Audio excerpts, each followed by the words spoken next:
Welcome to Truth Uncompromised. I am your host, Rhonda. Join us every Thursday at 7 p.m. Eastern Time. Truth is peace. Truth is justice and freedom to love, live, and be.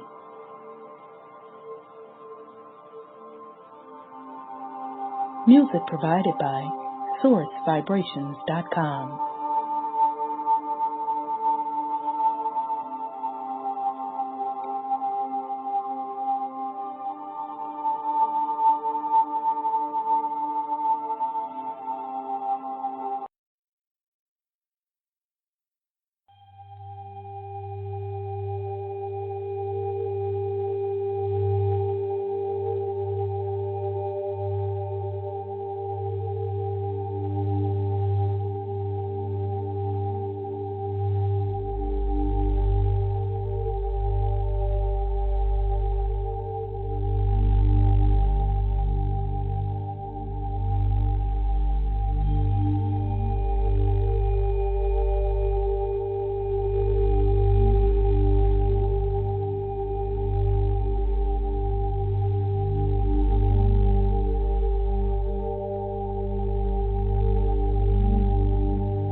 I am love.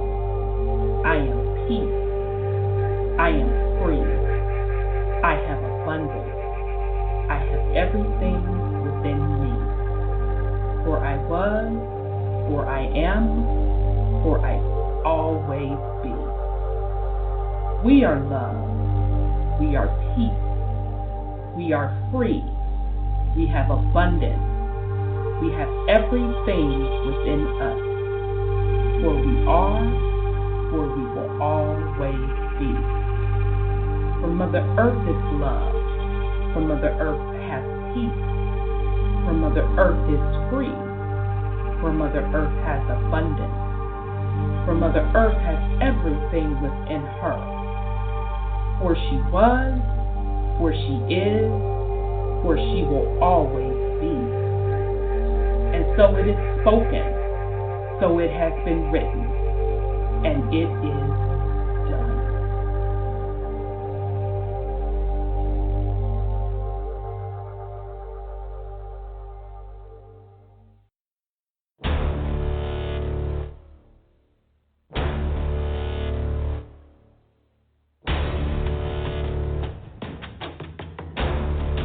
You have entered into a dimension of truth, where time does not exist and illusions are shattered.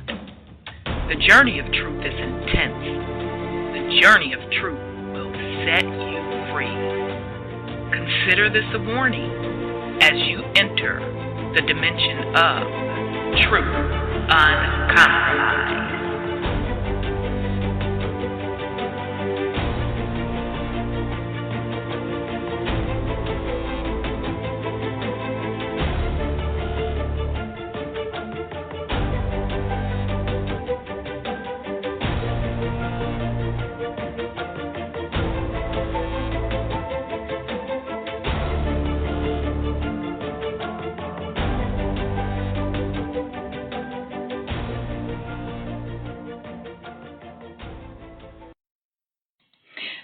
All right, family. Welcome to the Truth Uncompromised show. I am your host, Rhonda, and tonight is January 23rd. We have a great show planned for you. We are doing the continuation of our series, The Real Pilgrims, the true story of immigrants coming to America, Part 12. We are using two main sources from a book perspective, and my other one just disappeared. So I know it's here somewhere. We're not going to use that one tonight. But one of the sources is White Trash, The 400-Year Untold History of Class in America by Nancy Eisenberg. Very, very good read. I highly encourage this book.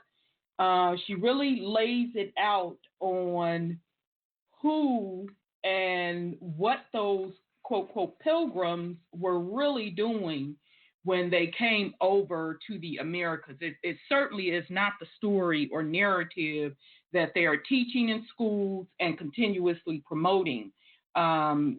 Those pilgrims came over as indentured servants, or a nice way of saying white slavery. And if you followed us through our series on the Black nobility, you will also learn that during that time frame, those kingdoms of Europe, actually all across the world, were ruled by melanated folks. So that means that the indentured servants were coming over on contracts throughout that Black nobility period. So serving labor contracts out, and they lived in very horrid conditions. She's now getting into the part of the book where she is breaking down the different quote, quote, founding fathers. So very interesting. The narrative that's being taught in school is far from what their agendas were. We're going to find out, because now we're getting into Thomas Jefferson, that a lot of these founding fathers were on the come up. So meaning they were either placed in those positions. Some of them were placed in the positions where they were in the courts of the Black nobility and had served some type of role. So they were sent over here, given an additional title to run the colonies for the purpose of money going back to those particular crowns, all right? So their whole purpose, so meaning the colonies being established here, the whole purpose was to extract revenue, of course, natural resources, to send back over to the crown, all right? Because originally the melanated folks didn't want to be bothered. So anybody that had a little change in Europe, they weren't trying to come over to the Americas like that. So they literally had people coming over here, either they let folks up out of prison saying, okay, you want to serve, finish up the rest of your little sentence, you need to go over to the Americas, serve out this contract. Literally, Louis, I think it was Louis the Eighth, behind, literally opened his prisons up and sent a gang load of folks over here. Or you had the people like the founding fathers who saw that as an opportunity to get them a title and have a come up, because they did not have that status in Europe. Okay. Now, interestingly enough, when we were doing the Black Nobility series, I explained to the family, just by doing the research, that you could see the gradual progression or the plan for the Caucasians of Europe to use the Americas, or coming over to the Americas, as an opportunity for their come up. And sure enough, as we start getting into the reading of this book, that's exactly what they were doing. Okay, they wanted to build enough white population and to raise that white population from the pauper/poor/indentured servant state into a middle class state. Because back in the day, contrary to popular belief, white folks were the minority. And I still say they're still the minority. It's all a smokescreen, and that's a separate story. Because according to Benjamin Franklin, he wrote back to the crown complaining that he did not want Africans to hit the shores of America. So I'm going to say that again. He did not want Africans to hit the shores of America, because everywhere he turned around, it was these tawny Black people. He said all over the world. And he got to naming the different nations. He literally went through all of the nations. Russia, Asia, the European nations he went through. And he said even the Americas, they are outnumbered by the Tawnies. They said it's very few of us here, and there's some reds here. All right. So the whole existence of the founding fathers, number one, they had a duty and they pledged an oath to the crown, all right, to take care of the crown's business. So in other words, regardless of what the hell went on, they needed to run the crown back their money. But they also saw that as an opportunity because they were running the corporations, all right? So they held these positions. They had to be elected into those positions, take an oath to the crown to run the corporation for the benefit of the crown, all right? All you have to do is go back and pull those charters, and it's going to lay out to you how land was divvied up, how they had to pay stuff back to the crown, and how they should govern. So all of this concept of the Americas being built up for the people, by the people, that shit is some bullshit. It was further from the truth. It was and is commerce. All right. So last week we also got into, as we started reading up on Thomas Jefferson and started talking about land, etc., and the different territories, specifically Louisiana. So we also started giving a little bit more background on the French and Indian War. I do want to finish that up. And actually, I have to say that on Wikipedia, because that's where we were going over last week, it actually did a very, very good job laying that out. So we're going to finish that up, get back in a little bit more of the reading, the background on Thomas Jefferson, what was his motive and how he rolled back in the day. And then I do have some follow-up items for the family as well. So with that said, I'm going to bring on my co-host. I think, let me see. Okay, Brother Sean hasn't made it yet. I do see Sis. So let me bring on Sis. Hold on, I just got Sis Sandra. Peace and love, Sis. How are you? Oh, peace and love to you too, Sis Rhonda and Brother Sean when he get here, our spoke, and to the family. Yeah, he texted me. He said he'll be here shortly. Good. I'm doing good. Good. How's your foot doing? Hurting my back. Oh, baby.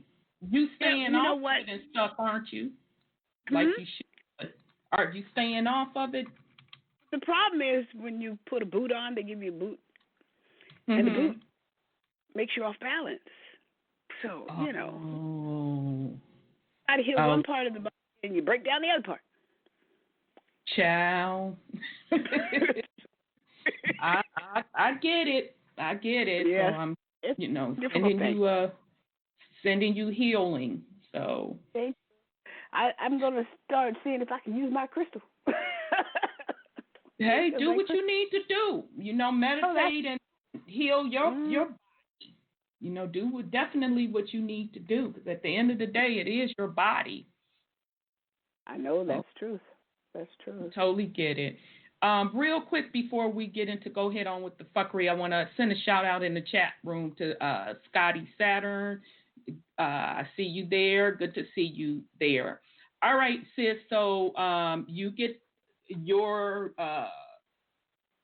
you get some extra time since Brother Sean is running late. What you have on? Go ahead on with the fuckery this week.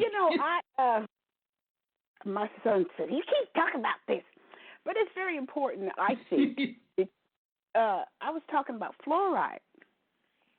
And, we have the subject of fluoride. And he sent me something, too. I'm sorry. You reminded me I pulled something that he sent me that I need to bring into play. But I'm sorry. Go ahead on. 1812 thing.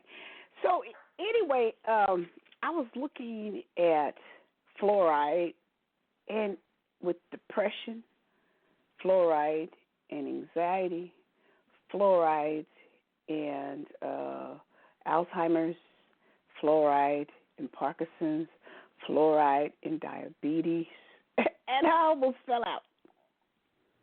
I said, are you kidding me or what? So most of these drug companies are making bank on these disorders. And when you look at fluoride, put the word fluoride first, and then match it up with your disease, you'll find out that fluoride is pretty much a culprit. And so that means your memory loss, your anxiety, your depressions, your all these diagnoses, diabetes. In diabetes, I was reading is that the fluoride that they use comes from fertilizer, and it's in our water, and it's poisoning us, and that's the most toxic kind. So our news station had on PFASs,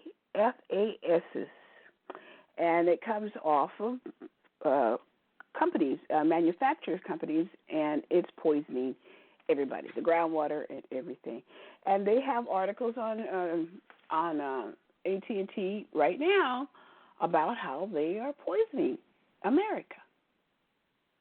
And other countries don't do that. So we got an issue, and I'm looking at crystals and what crystals will do to to defluorinate your water. Because if your relatives are suffering from dementia, which is memory loss and all that kind of stuff, they blame that on old age. They need to blame it on fluoride because that is the culprit.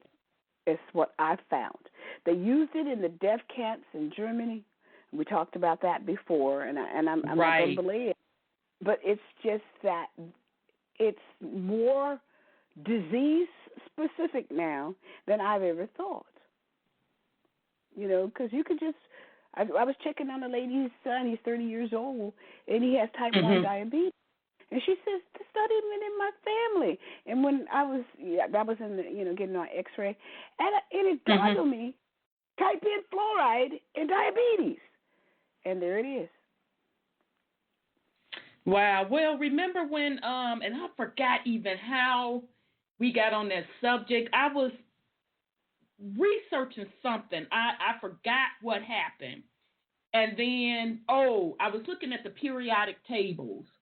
Yeah. And kind of remember we saw how that fluoride also has in it that what's the thing that I said? Kryptonite. Yeah, kryptonite.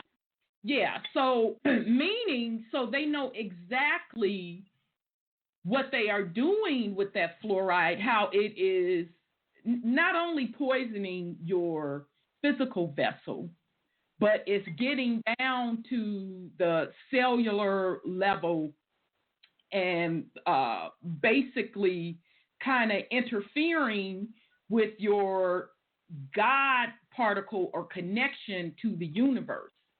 So it would make it made perfect sense once I saw in the periodic tables what fluoride was made of. I said, you got to be freaking kidding me. Makes absolutely perfect sense. That's a real good way to sedate folks, right? Really stepping into who they really are and having that particular connection, with their higher self, which is connecting to the universe. So, of course, that's no accident. Now, I know that I've discussed several times before that, that's why it's important that, especially those of us that know this information, because, you can make things happen. So meaning now, of course, I'm not saying go drink water out of the faucet and all of that. Absolutely not. That is not what I'm saying. But I said, and I say again, and I don't care if you're eating vegetables, which is a good thing, or if you vegan, whatever you choose to be.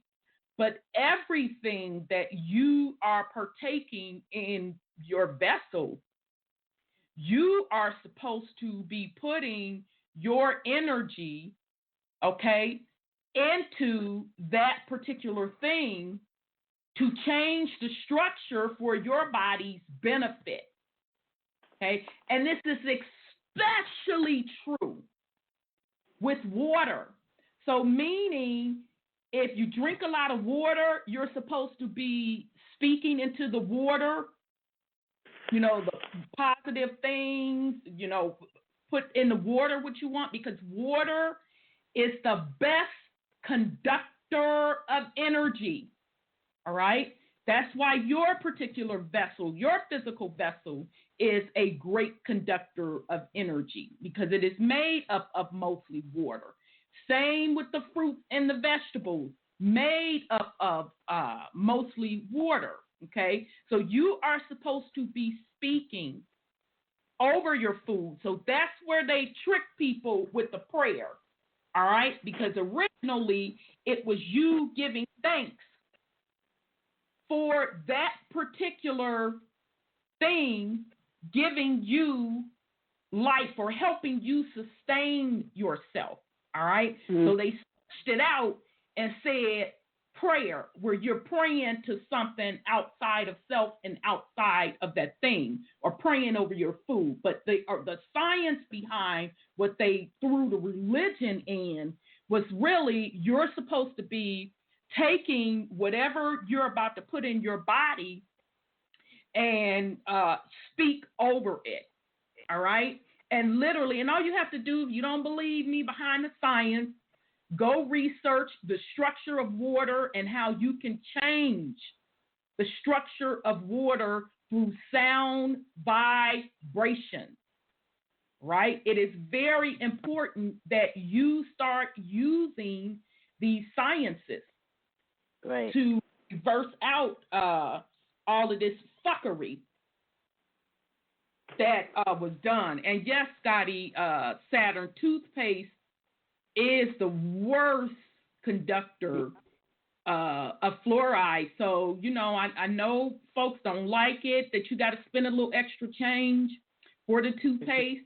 If you don't want to spend the extra change for the toothpaste, make your own. There's plenty of videos on YouTube where you can make your own, or just spend the extra change to buy the non-fluoride toothpaste, because you are literally putting poison in your body. So yes, sis, that doesn't surprise me that it's linked to all sorts of diseases based on its chemical makeup. That's what it was designed to do. That's exactly what it was designed to do. And shout out to GD Thompson 42 for joining the chat room as well. So, all right, sis, I'll pause in case you want to put something else on it. I'm good, because we have kids trying to kill their parents. They had that on Dr. Phil today, and Dr. Phil always got some fuckery, but go ahead. Always trying to kill their parents. These children are being diagnosed with bipolar, and they said that fluoride was used for strong bones and good teeth. Right, so and you can get that through the vegetables. Exactly. You can get the vegetables and fruit, so they can go on with the fuck shit. But see, now we put fertilizer in our gardens, and fluoride is coming off the fertilizer. So they got us going. Well, that's a separate story too, because again, when folks speak about watching what you put in your body, that also includes the fruits and the vegetables. Now, again, you have to spend a little bit more change for your fruits and vegetables, or you better be like Big Mama and them, get your ass in that garden and grow for sure as well. But even with that, if you know you ain't handled your own food, you haven't grown your own food, you're supposed to be speaking over your food. That is what you're supposed to be doing.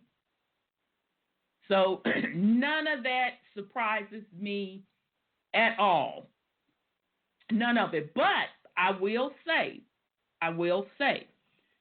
what is going on now with this radiation that's hitting the planet? It is reversing out all of that. Because I don't know if people remember what I said. I said, and I'm going to keep saying, as the vibration keep rising higher and higher, that also impacts the food. So if you don't have your shit together and you vibrating in a low level, it's going to get to the point where you're not going to be able to eat naturally from the ground, because it's not only coming, through the atmospheric, but it's also coming from the ground as well. Okay? Yes, and what does radiation do? It's a cleanser. Yeah. Okay. And there was some kind of gravitational something that hit the planet too. And they said it was about a month or so ago or whatever it was. I have to look at it in the messages I got from my son. He texts me a lot of stuff. And it was so strong and so different that the scientists were perplexed by it. So gravity also will get a lot of this stuff off of here because, gravity holds it down. So, and it keeps us grounded, so that'll help too. So the planet is going wacky. Yeah, and, she's cleansing herself, and we said this was coming. 5 years, we've been pretty consistent. I've been pretty damn consistent on this. 5 years, I told y'all this stuff. Since I've been on the air, I told you all this stuff was going to happen, that the shift was going to happen, the vibration rate is going to rise. I've been telling you this is the third year that the plasma is going to start hitting the planet more and more. So all of these things are happening, and it's part of a cleanup, a cleansing process. So, it is what it is. Either, you get your vessel and your mind correct, or you're not going to be able to sustain the new realm. So a lot of people look at it in a negative way, saying, things are really getting bad. But when you understand the broader picture, no, that's just people that are not adjusting to the new frequencies on the planet. Yes. So, that's what I'm talking about. It ain't the planet's fault. She got to do shit. Folks have lived off of her enough that have not been in her best interest. So she got to do what she got to do. Shit. But I'm sorry. Go ahead on. Exactly, Scotty Saturn. They use radiation to kill cancer cells. Abso-fucking-lutely. Yeah, they do. Absolutely. So I'm sorry. Go ahead on, Sid. No, I was just saying that the vibration is why these kids are going wacky. They just, I mean, everybody's going wacky, not just kids. Even the demigods are going happy. I mean, crazy, not happy. They're going whacked. What's his name? Bloomberg, in one of his commercials for office, for the vote, he's talking about Trump. Trump is a demagogue. I said, did he just say that? Child, no, he didn't say that. He specifically said that word. Yes. Child. Yes, he does. I'll say it. I done heard it so many times. I said, are you serious? Girl, I can't with these people. I really can't. Whatever. At least I guess at least he admitted it, but shit, that's all they were doing were ruling over those particular planes and kind of keeping the planet at a lower vibration so they can kick it. But now that shit is with, and folks are like, oh, they gonna go underground. So, hey, that's fine. That's less motherfuckers to bury. Take your ass on under there. Shit. That's less to bury. Yeah, that's what he calls him in his But commercial. that's not what they're trying to do. They're trying to get their asses totally out of this realm. That's why they keep talking about Mars, Mars, Mars, Mars, Mars. And I encouraged it. Get the fuck on. But that, he said that, and I'm sure most of the populace didn't catch what he meant by that. But yeah, all of this shit is being cleansed. All of it. All of it. So people are really going to even lose their mind more. So think how deep that is. Because we know religion was set up to have folks worship something outside of themselves. And the demi-urges or demigods, rule over those particular sects. And I call them motherfucking gangs. Okay, everybody running around arguing over they goddamn gang, all right? But in the meantime, that's giving energy to those particular demigods, demiurges, whatever you want to call them. Now, because, they're all fucked up and being diminished, that means that those religions are also weakening, which we are seeing that also go on across the planet, and especially when it comes to melanated people. They are abandoning the church in huge numbers.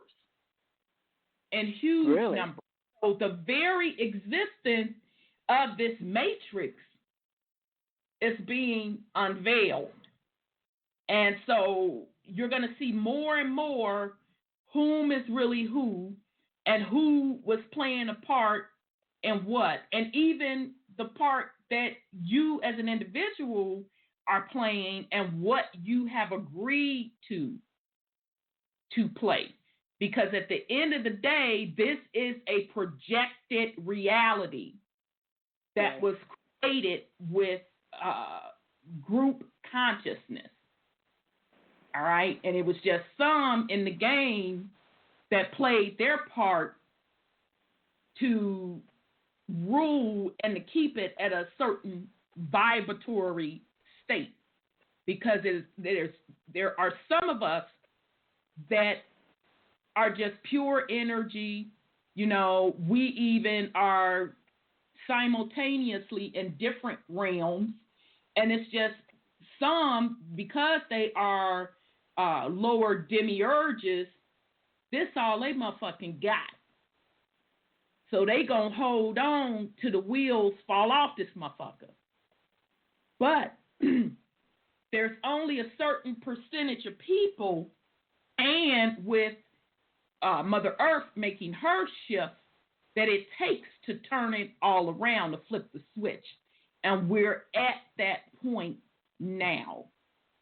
We are literally at that point now. So that's why you're going to keep hearing them more and more come out about Mars. You're going to keep hearing them just say, fuck it. Let's just go on and get them the motherfucking truth, because it is what it is at that point. And then most of the populace still going to brush past it. They still not going to get it.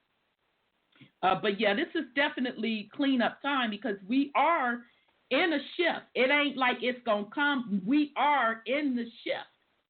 Yeah, we are. We are. And these poles about to flip. So, a very, very good point, sis. Yeah, so you're saying GD Thompson 42 in the chat room said they are showing their true colors / face. Black folks on Mars. Well, yeah, GD Thompson 42. It's interesting, because I've heard several folks, folks say, I would love to go to Mars. Boo, take your monk ass on. That's your business. but if you read some of those ancient texts, like the Sumerian texts, and kind of get those narratives, you will see the part that Mars supposedly played, which is supposedly a male energy planet, and is the planet of war. But it also played a part in this as well. And yes, melanated people would have to have been on there, because remember, melanated folks are the oldest beings. So Caucasians didn't come into the game until real late. All right? And to be quite honest, not trying to hurt anybody's motherfucking feelings or anything, but it is what it is. Some say that different species were created on Mars, all right, including the Caucasian race, all right? So, yeah, the GGs, all that bullshit, exactly. So, yeah, absolutely. And like I keep saying, it was a war between the melanated gods, all right? So, and if you know the story of Mama Earth, she wasn't called that then, minding her motherfucking business, she was the baddest one around. Could nobody fuck with her, this, that, and the third. She was, twice her size, minding her goddamn business. And most say it was only women that dwelled upon her, and the other species from other galaxies wanted her power. And she like, no, get the fuck on. What are you doing over here, blood? You're not even supposed to be in my territory where our shit is dying. Well, blood, what do that have to do with me? Now, you done set up and fucked up your shit with all that goddamn warring. Now you want to come on me and strip me of my precious resources for your fuck shit. So they got upset, all right? These different galaxies got upset and teamed up and ganged up against her. And that's when that war broke out, yada, yada, yada, this, that, and the third. 1, 2, 3, 4, and the Anunnaki came here mining for gold to fix their atmosphere, blah, blah, blah, blah, blah, blah, blah. All of that was melanated people, or melanated, quote, quote, species, all right? Now, not going to say all of them was black. Some of them were probably blue, purple, all of that jazz, okay? But the point I'm making is all of it started with those particular kingdoms and beings, and that's the way it's going to fucking end. A point blank, period. So people have to go back to where the fuck they supposed to be, and if you're not wanted in her particular domain, you got to get the fuck on. Because it's a lot of folks in their bloodline, they got to pay a price for the fuck shit that was done. And I say that's why a lot of melanated people on the particular planet here that's indigenous to the land, that's why a lot of our bloodlines have paid a price for participating in fuckery, getting away from being in tune with nature. All right? So now that cycle is up, and it's big time cleanup. I'm sorry, go ahead, sis. You know, my son sent me this here, and it's out of that book, Benjamin Franklin's essay. And it's off of, somebody posted it on Facebook. It says, this 1751 Benjamin Franklin essay proves that the Europeans were newcomers to the Americas, and that the old world was swarthy or dark. The old world order, first world order, was ruled by blackamoors. From the beginning of time, now this is the part that's interesting, from the beginning of time all the way up until the great comet of 1811 It makes perfect fucking sense. Makes perfect sense. That's when we start losing power. Yep. And I say it's the late 1800s. Yep. Yes, which caused a great mud flood. Tell it, baby. Yep. That destroyed the old world order. Yep. I like the dates line up. The dates line up. He's saying a comet. Remember this great asteroid is supposed to destroy the planet in the last days. So, So which one is it? Is this the Revelation comet, or is this the Daniel comet asteroid? Why couldn't it be the same thing, just translated differently? I mean, did we pass it, or did we? I mean, 1812, was that it? Which is the old world. I see what you're saying. I see what you're saying. Very well fucking could be, sis. Great point. Great point. I'm going to bring Brother Sean in. Hold that thought, sis, because you make an excellent, excellent point. We're going to talk about that a little more. Let me bring in Brother Sean. Peace and love, brother. How are you? Peace and love, brother. Wholeness and power. How y'all doing? I'm well. How are you? Getting revved up. We're fine. Oh, good. Good to hear your voice. Good to hear your voice. Good to hear you, brother. Likewise.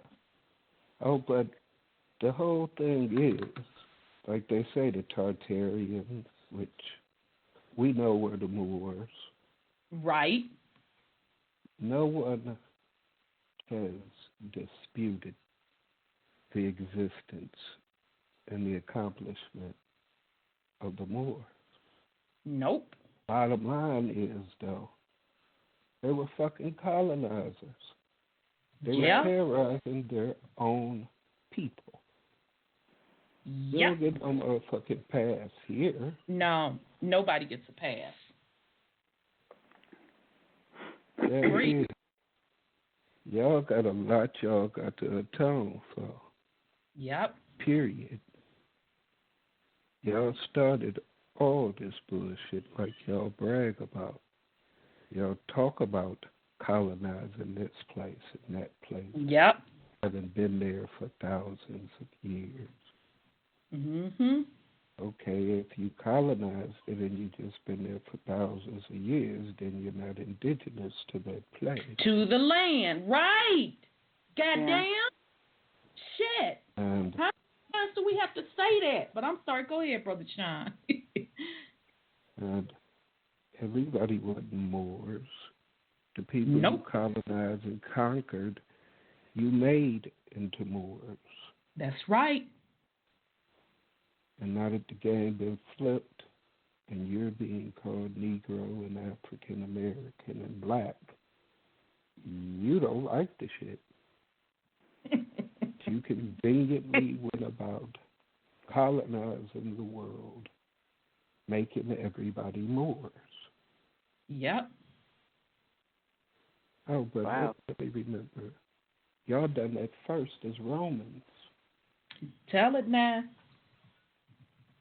And before that, y'all did it as Phoenicians. Tell it now.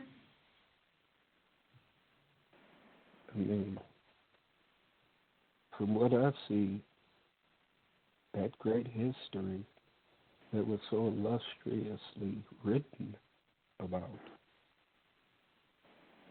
was nothing but colonizing and conquering. Right. Like they say, the victor gets to write.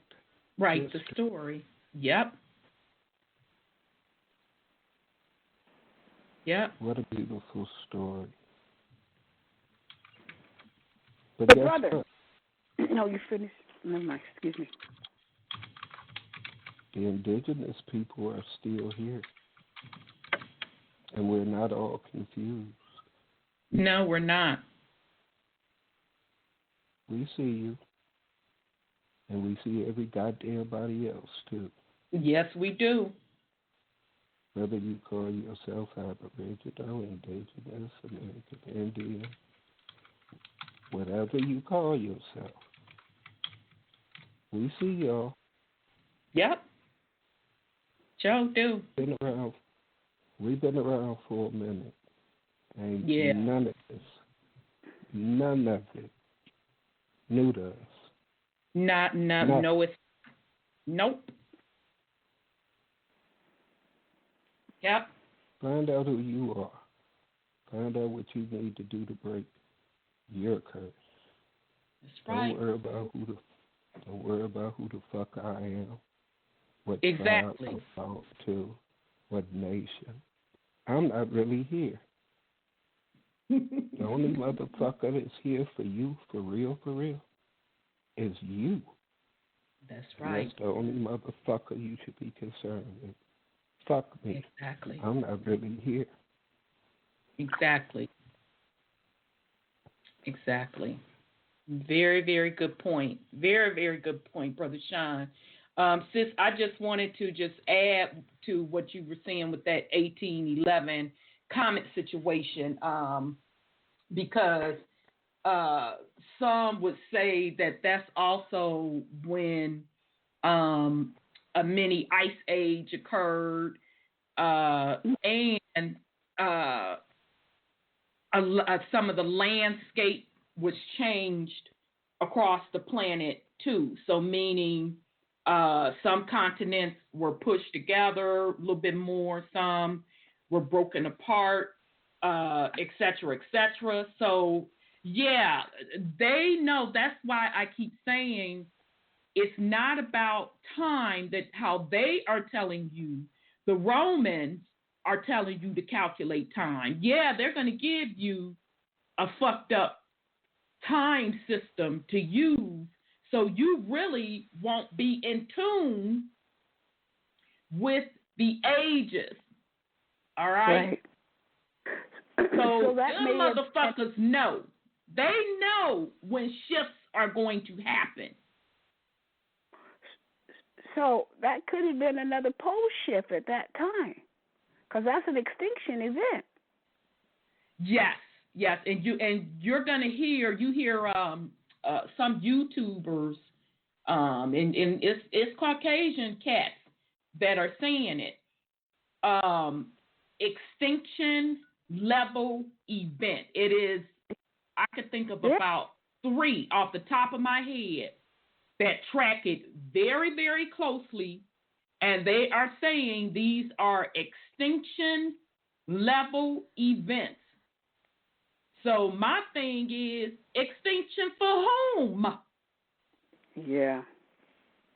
And I literally just had this conversation on Facebook earlier today, and I wasn't fucking talking to this person first of my fucking all, because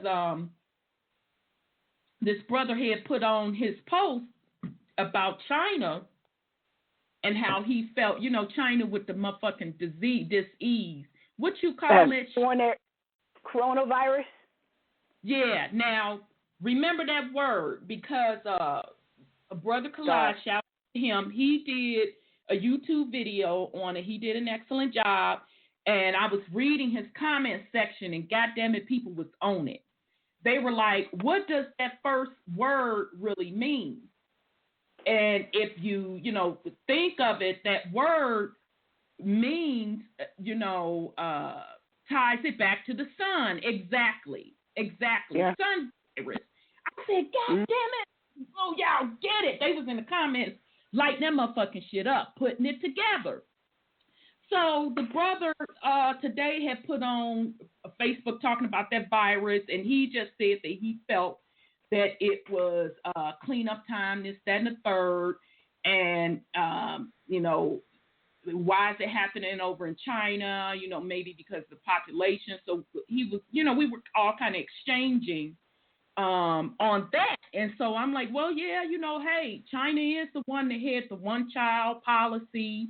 In effect, they are the ones taking their motherfucking asses over to Africa, buying stuff up, buying up land to grow food, this, that, and the third.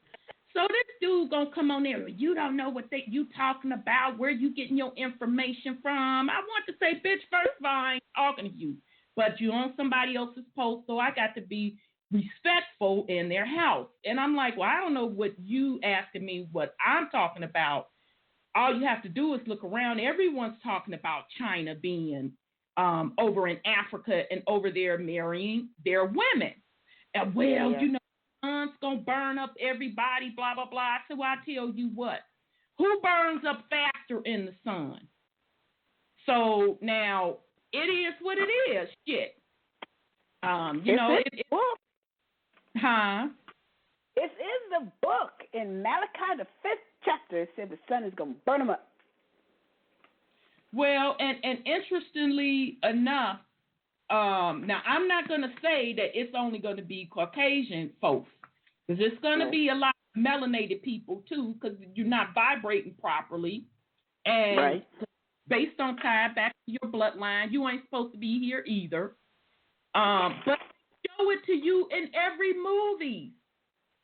They show you, and I have to give shout out to this, and I can't think of his name on YouTube, but he was showing how in different movies that they show you these plasma events, how it's extinction level.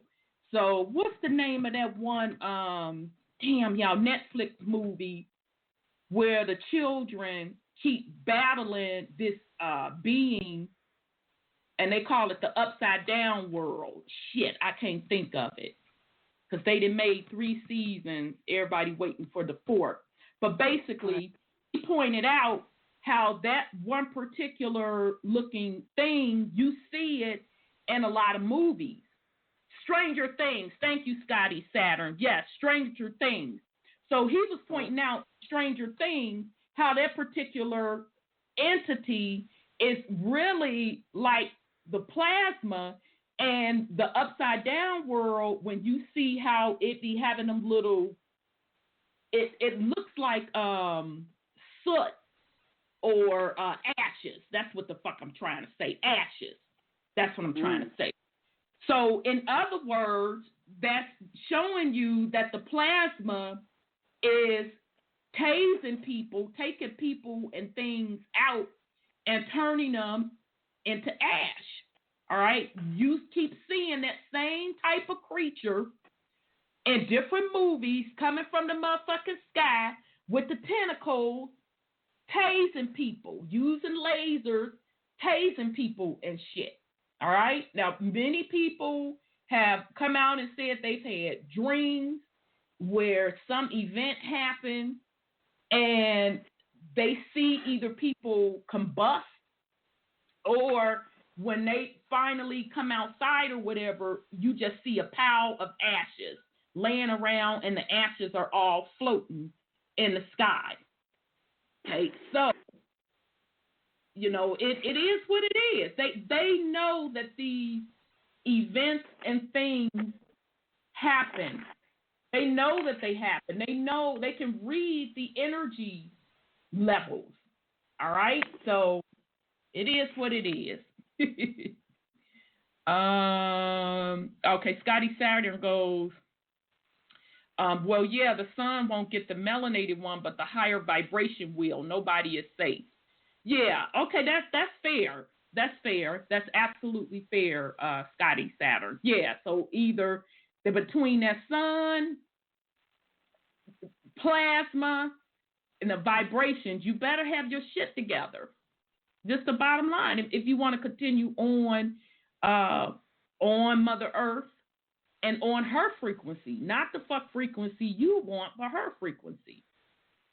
So very good point. Okay, Brother Sean, you have any go ahead fuckery? Yeah, go ahead. Corona also means crown. Crown? The etymology of it. Damn. Yeah. A crown, from Latin corona, a crown, a garland. This shit is deep. In ancient Rome, especially a crown or garland bestowed for distinguished military service. with many extended senses in botany, anatomy, etc. The two crown constellations, Corona Borealis. Exactly. And what is shifting? What's changing? Isn't that magnetic pole shifting? Isn't the Borealis. Exactly. Isn't it moving? Yeah. Okay. Okay, That's but no, what we talking about exactly. And I didn't took and said. I'm sorry, go ahead, Brother Sean. And Corona Australis are both Potomac. And that's burning up. Astronomical sense of luminous circle observed around the sun during total eclipses. So now, why would they name a virus that? I'll wait. Literally, why would they name a virus that supposedly you have flu-like symptoms and all that motherfucking shit? Why would they choose that word to name that virus? Because fake signs out. Exactly. And since Cheryl had posted some information that I was reading, and the information had just more stuff to it, so I went and read it because the person was talking about the plasma event. I forget the exact title. So anyway, because this person has been researching and following it for a long time as well. So this person was saying that the sun, and we've heard this from other cats also, and I'm in agreement with them that the sun is going through something itself, and that because the sun, what the sun is going through, that people on the planet are also going to be impacted with it from a health perspective. So the guy was saying, that it's going to impact your metabolism, and he was just going through all of these different things as the sun go through a 7-year cycle. And so if I remember correctly, he said by 2023, it's going to be extremely noticeable. So only thing I didn't agree with, he was saying, and I think I know what they're saying, but they're not seeing the spirituality behind it. And I understand that when you're not a spiritual person, you don't see the spiritual side of it, because most of those cats are saying that the sun is at a low level as far as what it's emitting. And minimum. I'm sorry, sis, what you say? A solar minimum. Thank you. Solar minimum. I could not think of that shit for nothing. Yes, thank you, sis. Thank you. Yes, the sun is going through a solar minimum. Okay, that may be the case, but there is a reason for that, and it's because the sun is just emitting other things, a certain type of radiation for cleanup, okay? Because if you think about it, if the sun is going through a solar minimum, why the motherfucking UV radiation or the radiation is so high? It's at an all-time level, all right? So what they're calling a solar minimum, no, the sun is just doing a different thing. It's emitting a different frequency for cleanup, all right? So they're trying to counteract that by throwing up these fake-ass lights that we're calling artificial sun, that white shit that's in the sky, which is just really making it worse on their behalf. They think that they're helping because they're trying to block out that, and also what they're doing, because we have these other planetary bodies, I call them energy centers, that are also visible to us as these other dimensions are opening up. Those particular other planetary bodies, they have a cycle where they come in front of our regular sun and the new sun. All right. So in other words, we be in darkness. Okay. We literally be in darkness. So that's why they're putting up that artificial sun to try to not make people, even the Bible, quote, quote, thumpers and folks that sit up in the motherfucking religion, when they talk about that period of darkness, they don't want you to see that fucking period of darkness, because then panic's going to strike in. Like, oh, shit, they talked about this in the Bible and whatever different text. All right, so that's another reason they have that artificial sun up. And what brought me to that was last week or either the week before, they claimed, NASA's lying ass, claimed that some young man who was doing an internship found a different, either they said solar system or planetary body, and they named how many days that particular planetary body. Yeah, the planetary body does its rotation, and I think it was like every 14 days, if I'm not mistaken. Don't quote me on that. And I'm like, oh shit, that would make sense why they keep having that artificial sun up there as well, because those particular planetary bodies or energy centers are blocking out the regular suns. And if you pay attention, even at night, because I'm telling you, y'all, some days this shit feels like it's reversed. So meaning some days it feels like night is day and day is night. The shit is absolutely crazy. You can go outside and look up in the sky and you'll be like, it's still light. I literally have got up 3 o'clock in the morning sometimes and look up, and it's not pitch black. So, just to give you a little bit of input on what is really going on. I'm sorry, go ahead, sis. There is a star. What's it called? Betelgeuse? Yeah. That's about to erupt, and that's the corona mass ejection type stuff. It's about to blow up, and they're not telling folks about it. Yep. They had that in that movie. You have to say it 3 times, and something shows up. Whatever. I forget the name of that star. I was just reading it too, and I meant to write it down, and I didn't. But it's about to erupt too, and it's going to be a big coronal injection. And it may be already starting to do that since they named this virus Corona. Yeah, that because when I saw them flashing across the TV, I'm like, well, why the fuck did you name it that?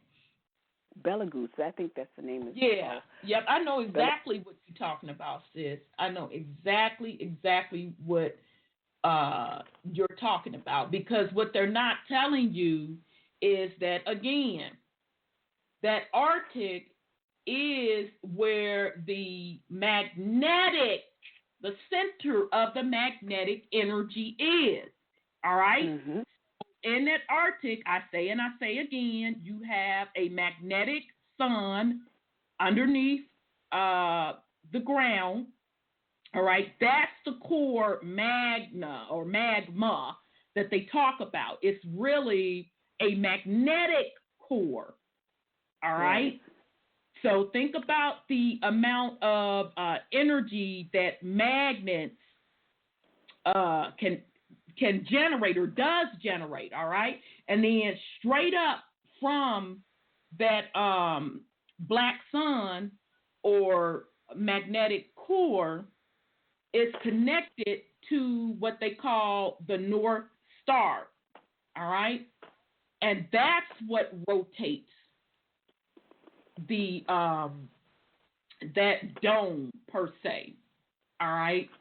So that is the reason why they regulate who can go where in that Arctic, because quiet as it's kept, I really, really think that that's also where you can see the beginning and the ending of the matrix.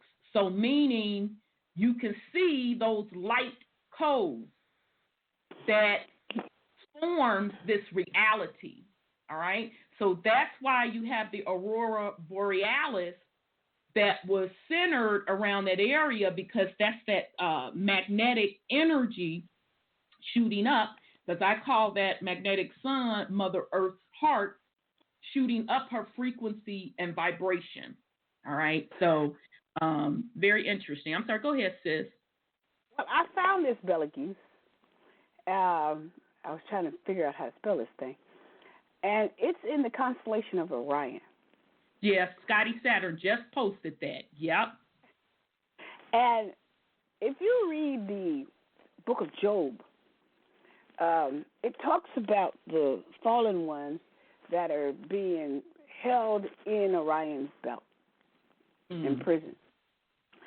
So, is this all fable, or one of my neighbors he has one of those military telescope, what's it called, goggles. You know, there's a pair that the military use, costs about $3,000, they said. You can see anything that crosses in front of your face, including people dying and going up. Yep.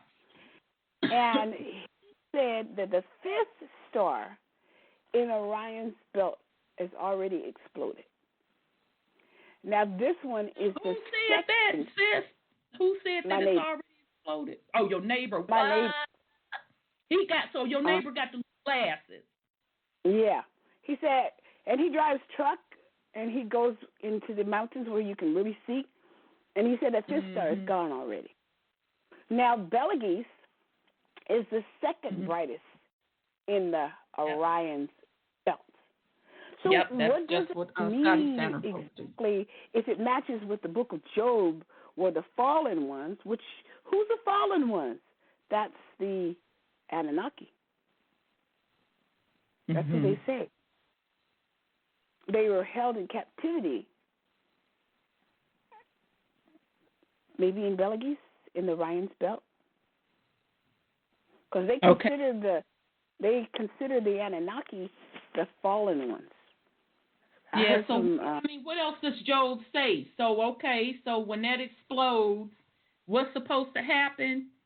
Well, they're going to be released, and then they're coming back to this earth, because they are waiting for that last and final seventh war between the gods. Interesting. And that's in the Dead Sea Scrolls. They already had 6 of them already, so that would be like in line with all of these solar pole shifts, and so now these stars are bursting, and when you look at some of these stars, they can see figures, shapes like men in these luminaries, because the Bible says that they locked them up to be luminaries, which is the sun, the stars. That's what the script says. So remember, I just said that magnetic sun in the ground in that Arctic is connected to the North Star, all right, and controls the rotation. So just bear with me now. So if that magnetic sun is emitting different frequencies that's causing the poles to shift, that's not far-fetched for the stars to be combusting, right? Because that's what they're doing. They're combusting. They're collapsing. So very interesting. That's what they say in Job. They were put in chains and set up to be the luminaries for this galaxy. And these stars are bursting and they're coming out. And when they were doing the frequencies of stars, I saw it on YouTube. And if you slow the frequency down of the star, you can see like figures in there struggling. Yeah. I know that a lot of the planets, they're calling them planets, but they're luminaries, like you said. You can see the vibratory frequency of that luminary, and it's in a geometric shape. Right. Yes, you're absolutely correct on that. And when you talked about the luminaries, them falling or combusting, I wish that I would have to ask him on his show one day. Somebody sent in a picture. One of his listeners took this picture himself. That picture freaked me out. I don't think anybody else kind of noticed, but the lady took a picture of this particular being, and it looked like one of the same beings they show on all of these alien movies. Mm-hmm. Come out of this thing on the ground. It looked like it was like a sun, and the being was literally coming up out of there. Now this lady took this picture, and I'm like, oh shit! So that just kind of put my mind of what you just said. They're supposed to be chained in the Euphrates as well. So they're in Orion and the Euphrates. So they're under and up. Yes. And I was watching a video because it was actually about the weather and about the fires that were being started. And so the guy was taking this satellite, and I'm not going to call the channel because I don't want them to be fucking with this person's channel based on what I saw. And so the guy was showing satellite views of different weather patterns coming through. And in the satellite view was a woman, a melanated woman, blowing wind out of her mouth, and it was the gray aliens that she was killing. That shit fucked me up. I had to keep rewinding it back. Like, am I seeing what I'm seeing? So I even sent it to somebody else. And I said, look at this and tell me what you see. And they so said the angels are at the four corners holding the wind. You know what? I thought of that. But this was a melanated woman. And she's an angle of light. So the person said, you mean that lady with the flower in her hair? I said, yes. She said, yeah. And then it's these gray aliens. I said, damn, you see it too. All right. Now, that's not the first time that I done seen that lady, because when I take pictures of the sky, periodically I see women in the sky. Okay, different women, either long locks, froze, but they always had a flower in their hair. Exactly. Big Mama, our mother goddess, she ain't fucking around. So it is what it is. Yeah, they're here. They are here doing cleanup. And the person that had this YouTube video, they were doing the story on the heavy winds. So this person was saying, oh, that's the government doing it, not what the fuck I saw on that satellite. I was like, whoa, she was tearing that ass up. Yeah, in Australia, they've gotten hit big time. Oh, Australia was the penal colony. Yes, absolutely. Mm-hmm. Absolutely. And then somebody showed a picture where after all of that fire, because some say that they set the fires, because didn't the news put out that they arrested 20 motherfuckers for allegedly? 24 people, yeah. Yeah, I'm like, okay, so if you arrested 24 people for setting them fires, then somebody fucking paid them. Well, you know what I'm saying? Don't wake up out the bed, 24 people, and set fires. In the Amazon, it was set on fire. They said they were blaming the farmers, and it was 20,000 fires, 2,000 fires in 24 hours. Are you kidding me or what? But the thing of it is, then like a couple of days later, or maybe a week, somebody was posting pictures in Australia where the plants were growing back. Just that quick. Oh yeah, that's right. I heard growing back real quick. I'm like, yeah, that's about right.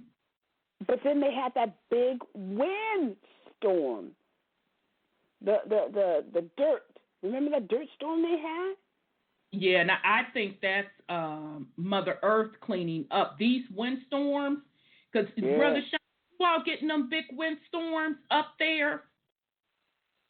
Yeah, we were. Yeah. The wind, y'all be...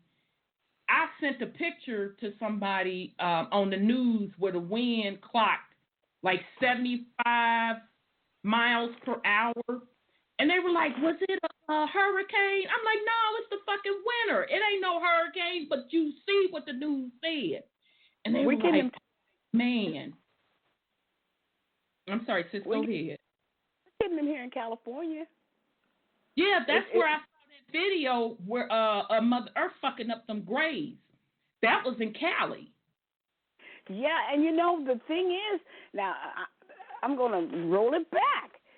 A few years ago, they were telling us about the graves. And they don't like Russia because Russia talks about the graves.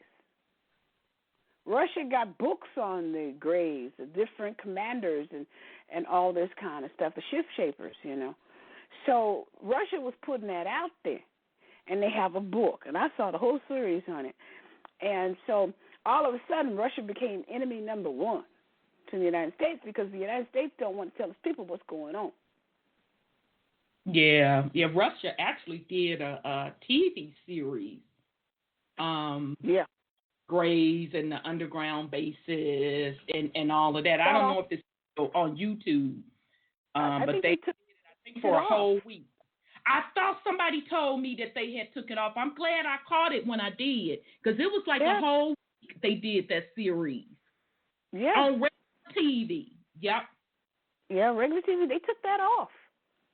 And a matter of fact, Jesse Ventura was, talking all that kind of stuff and showing it. And, they shut him down too, I think.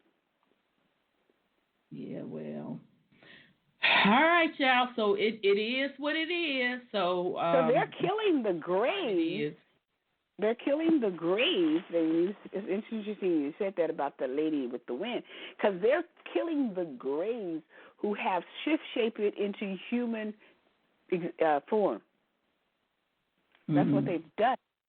And they're walking among us, and that's what those videos were showing, or that series was showing, that they have taken over and walked in, like, what's that? Fur, what's her name? She said they walk in. They walk into you. And that's what they've been doing. Well, yeah, I forget. Floor burn is what you're trying to yeah. Yeah. They walk into you. And then these Europeans were being kidnapped, and they were getting impregnated by them. And so those people, they were showing, is walking among us now. So the cleansing could be that the fact that they are graves inside of a lot of people who are not really people, and that's the cleanse up, to get the planet, cleansed away from all the graves that are here. Yeah, and it's not only the graves, though, because remember, the graves were not created on this planet. Now, I think their asses were created on Mars, too. Don't quote me on that, but I think they were, because they were the slaves on Mars and then came here. So they're not the only ones, and they are not the strongest entities, because they are being controlled by another. They are the slaves of another entity. Well, that's 1940. 48 when that spaceship was down by Eisenhower. That's what was on those things, and they found out they were kind of like computers. Those, which would make those sense. Controlled by something else. Which would absolutely make sense. Absolutely. G.D. Thompson 42 said reptilian/snake people. Right. Yeah. So, all right, y'all. I know we went off into our stuff. So we'll get back on track. We did come out with the 1812 and 1811. That's your stuff you're talking about right now. See, because that's when the Blackamoors lost their power, and the colonization was done by them on this plane over here. We were on it. And I say yes, G.D. Thompson 42, reptilian/snake people controlling them. Yes, controlling the graves. Yes. And I say that's why I say you gotta pay attention to folks' bloodline and not skin tone and get your shit together, because a lot of these entities and stuff were created, all right, for the purpose of carrying out orders for this fuckery. All right. So I say and say again, a lot of melanated people are not indigenous to this realm. Now, I'm just going to say it. All you got to do is look who's the shit starters. Well, they said the Mayans and the Olmecs and all that is not indigenous to this land. I'm not even going to put that on the Mayans and them. Who are the shit starters. Yeah, they come from the north. I mean, the poles. I mean, the Arctic. They, all those things at the Arctic are alien beings. They say. But then again, shit starters. Go get up in Marian text. All right, and the Terra papers. Yep. And you'll get your answer. Kind of interesting. Scotty Saturn goes, Morris Donaldson got into that. The Alpha Draconians and the Zeta Reptilian Greys. Yep. Violent people. And we got a whole lot of violent people like to fight on this planet. They like to fight each other all the time. Well, that's what the realms they came from. That's what they did. That's what all they the did. Time, obviously. They pushed it over into this particular realm. So you got these impeachable issues about him trying to see if the money is being spent wisely and Biden is corrupt and all this kind of stuff. But you have seen out drones to shoot a man that's driving a car up into oblivion. So who's violent? Child. Demigod, that's what he called it?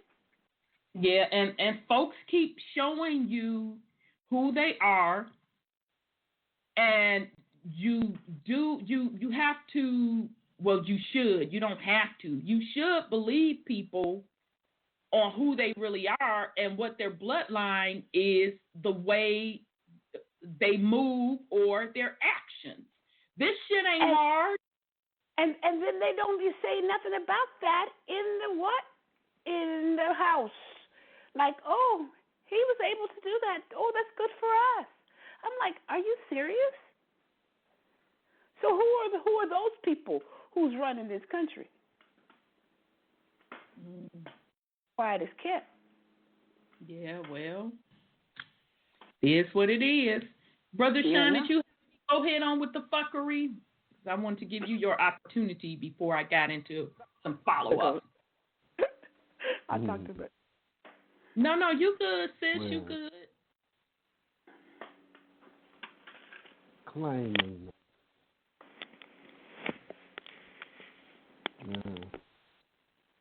Everybody keeps saying you have to claim what you are,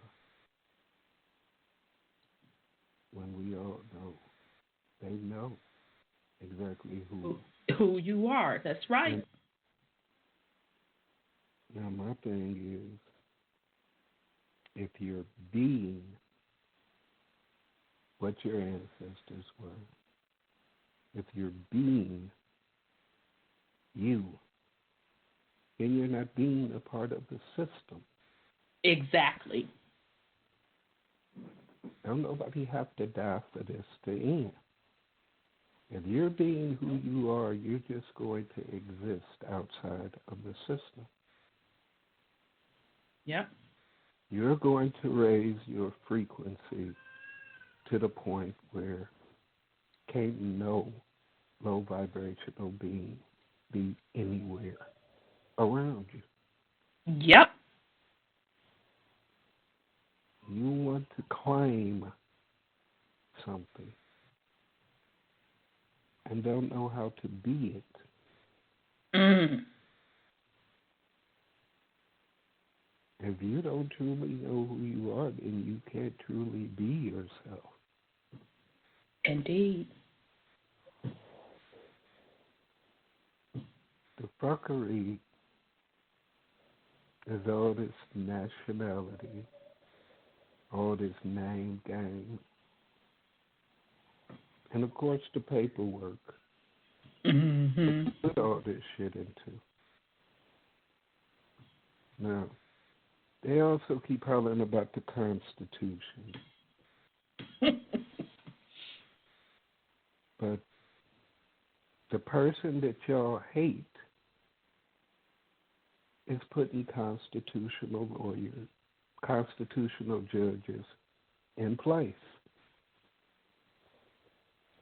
So, if you truly believe in your paperwork, wouldn't it benefit you to have constitutional judges on the bench if they're going to go by the Constitution, when we know that these current judges aren't?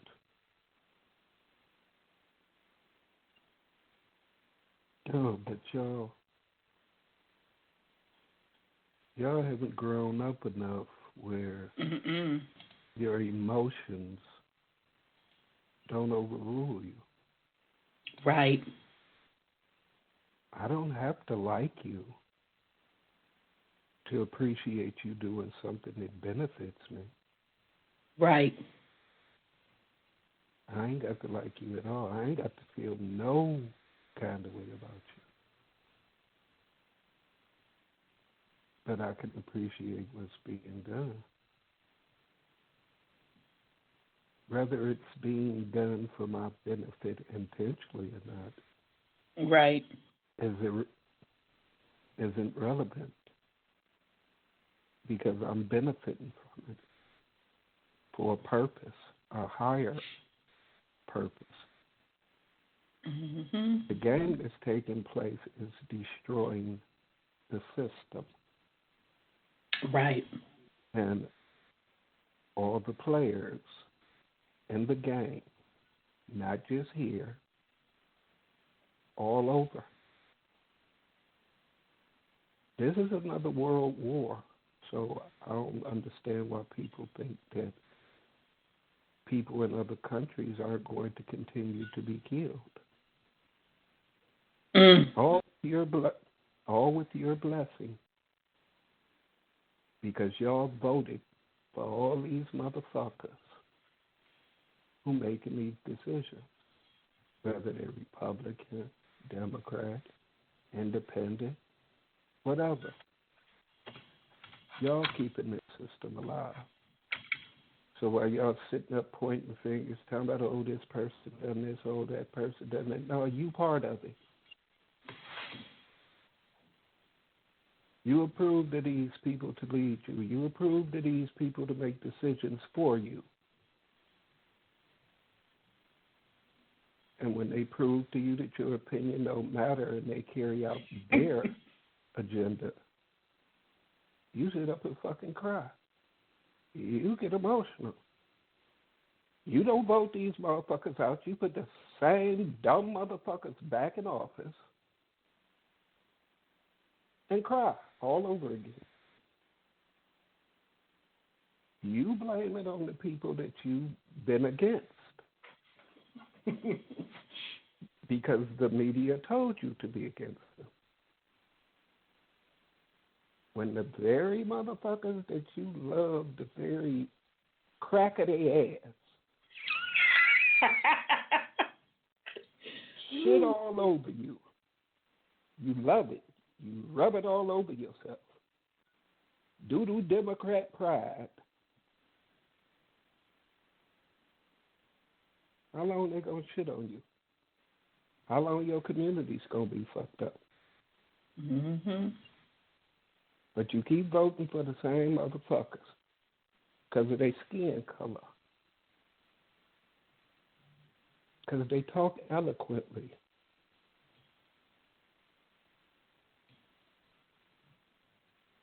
That's the reason you vote for them, because they ain't done a goddamn thing for you.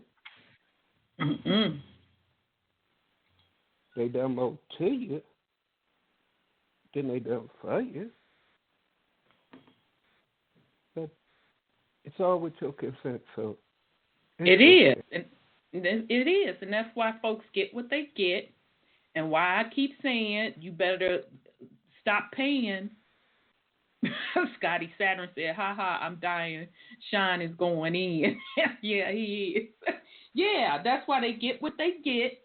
And in the meantime, nothing changes because the bottom line is everyone has turned over their power and divineness to someone else.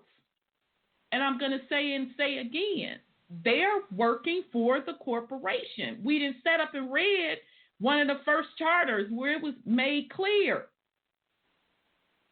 who they were there for.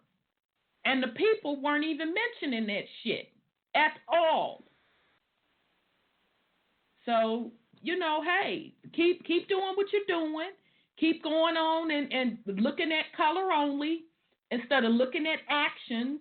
And actions will tell you what bloodline they are. And if you are in tune, you'll know if they're part of a certain bloodline that was corrupted or they're just part of a different bloodline. You have that ability to do it. But people are so into the physical, that they have literally disconnected themselves from intuition, which is a fancy way of saying being plugged into the universe to get those particular messages and tones and vibrations. And it's fucking sad. It's sad. That's why I personally, I don't sit up and argue about neither one of them motherfuckers, neither one of the parties, because I enter and understand that it's a system. And I don't need neither one of they funky asses to represent me, tell me shit about nothing. So, and in the words of Killer Mike, when he was telling T.I. and that Candace lady, I can't believe I'm sitting up here hearing two free people argue about who gonna fucking rule over them. And if he didn't say nothing else, he hit that shit out the park. So you mean to tell me you vibrate that motherfucking low that you need somebody to govern mental. You need somebody to govern over your mental. And you wonder why your bloodline is perpetually into poverty. Now, if you want for somebody to rule over you, please get this. You get whatever the fuck they choose to give you. Because you are operating as a child. And you shall be treated as a child. And it's whatever mom and daddy want to give you or not give you. Yes, it does take responsibility when you operate as your own divine being. But that is a part of you are supposed to be raising from a vibratory standpoint. But as long as you're looking outside of self, you're looking for some type of savior, and I'm so fucking sick of hearing it, I could just vomit. First it was prayers. Oh, I told you motherfuckers then. Go have several goddamn seats. People trying to convince me, oh, he a prince, he this, he that, he gonna do this, that, 1, 2, 3, 4, 5. And I told the people on the air, I will be the first one to fucking apologize if he delivers on all of that. He didn't. So now we on to something new. Now it's Trump card.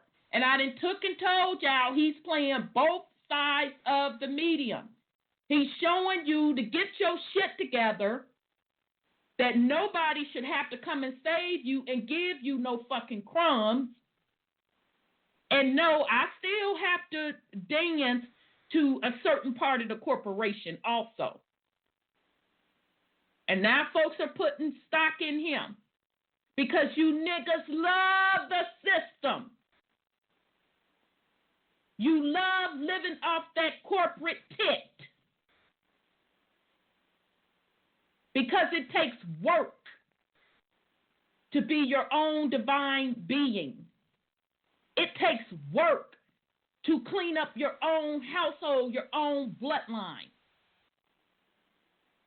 So let's not sit here and play games and pretend with each other. I'm going to say and I'm going to say again. Ain't no need you singing a song or we going to rule and we going to do that. You ain't going to do a goddamn thing. Because if you can't control your household, you can't control your block, your neighborhood, how the fuck you going to govern when you can't govern self? So get the fuck out of here with that bullshit. Get your shit together. Be real. It starts with self. Yes, sir. Go ahead. And somebody said they can't hear you, brother. Your mic is very low. Pulling for you. People forget that Trump was put into position by some generals and some very high up the wrong people. None of this is of his own works and actions. He's being given all the information. Everybody else is putting in the work. He's just a showpiece. Mm-hmm. There's people behind him. And if those people are powerful enough to take out the Clinton war machine and the Obama war machine, maybe these motherfuckers we need to start paying attention to. And I wonder how many behind the scenes are melanated. I would say most of them.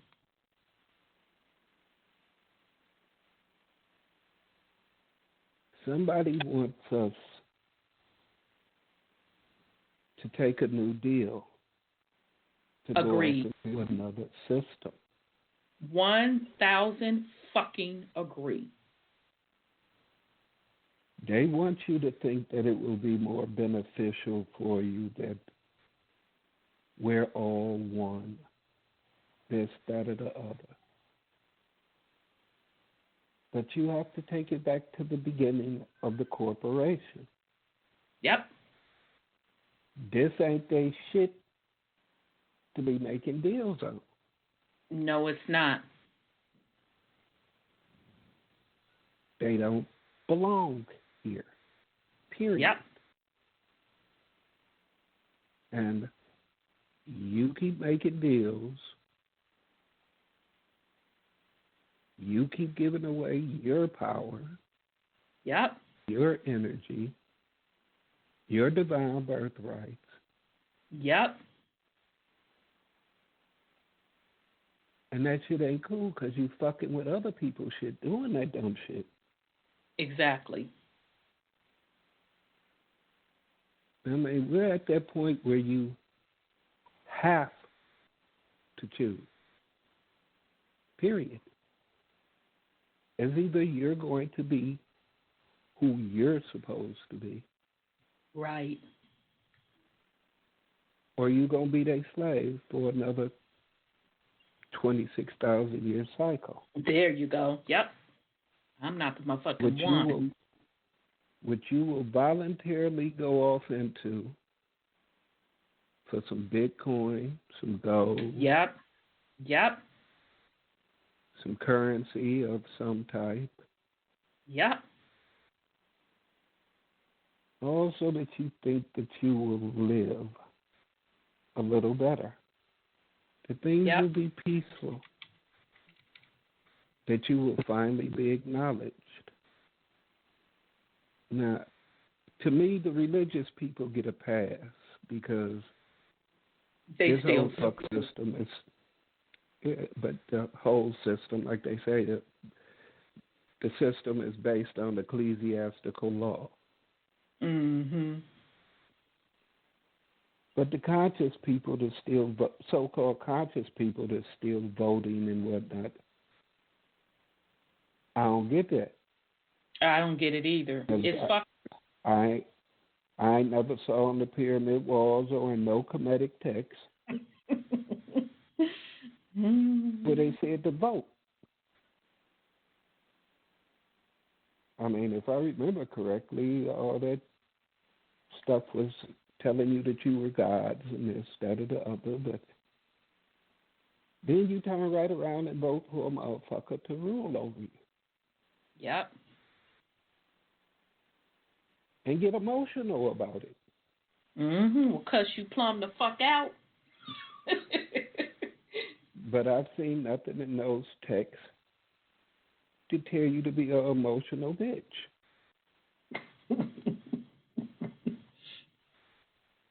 I just don't. But I don't know everything. Don't claim to and don't want to.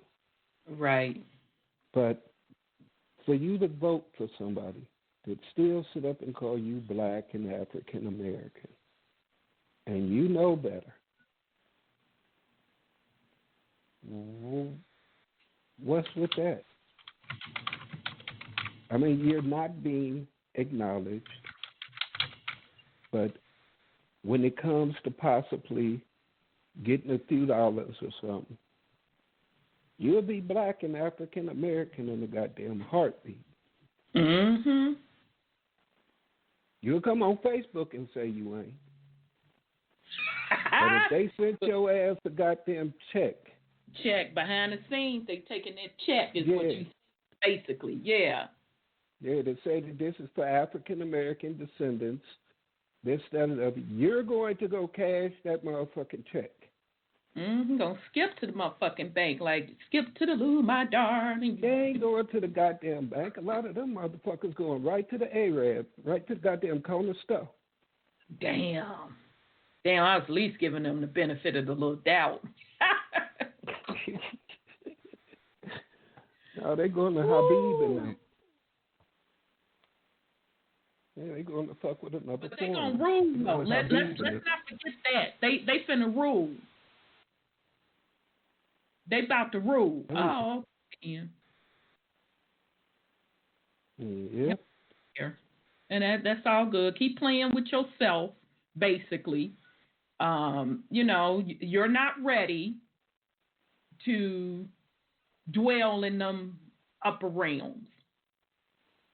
So you just gonna have to repeat another little cycle of the fuckery. Because you haven't gotten it yet. And that's cool. Please don't misunderstand me. That's cool.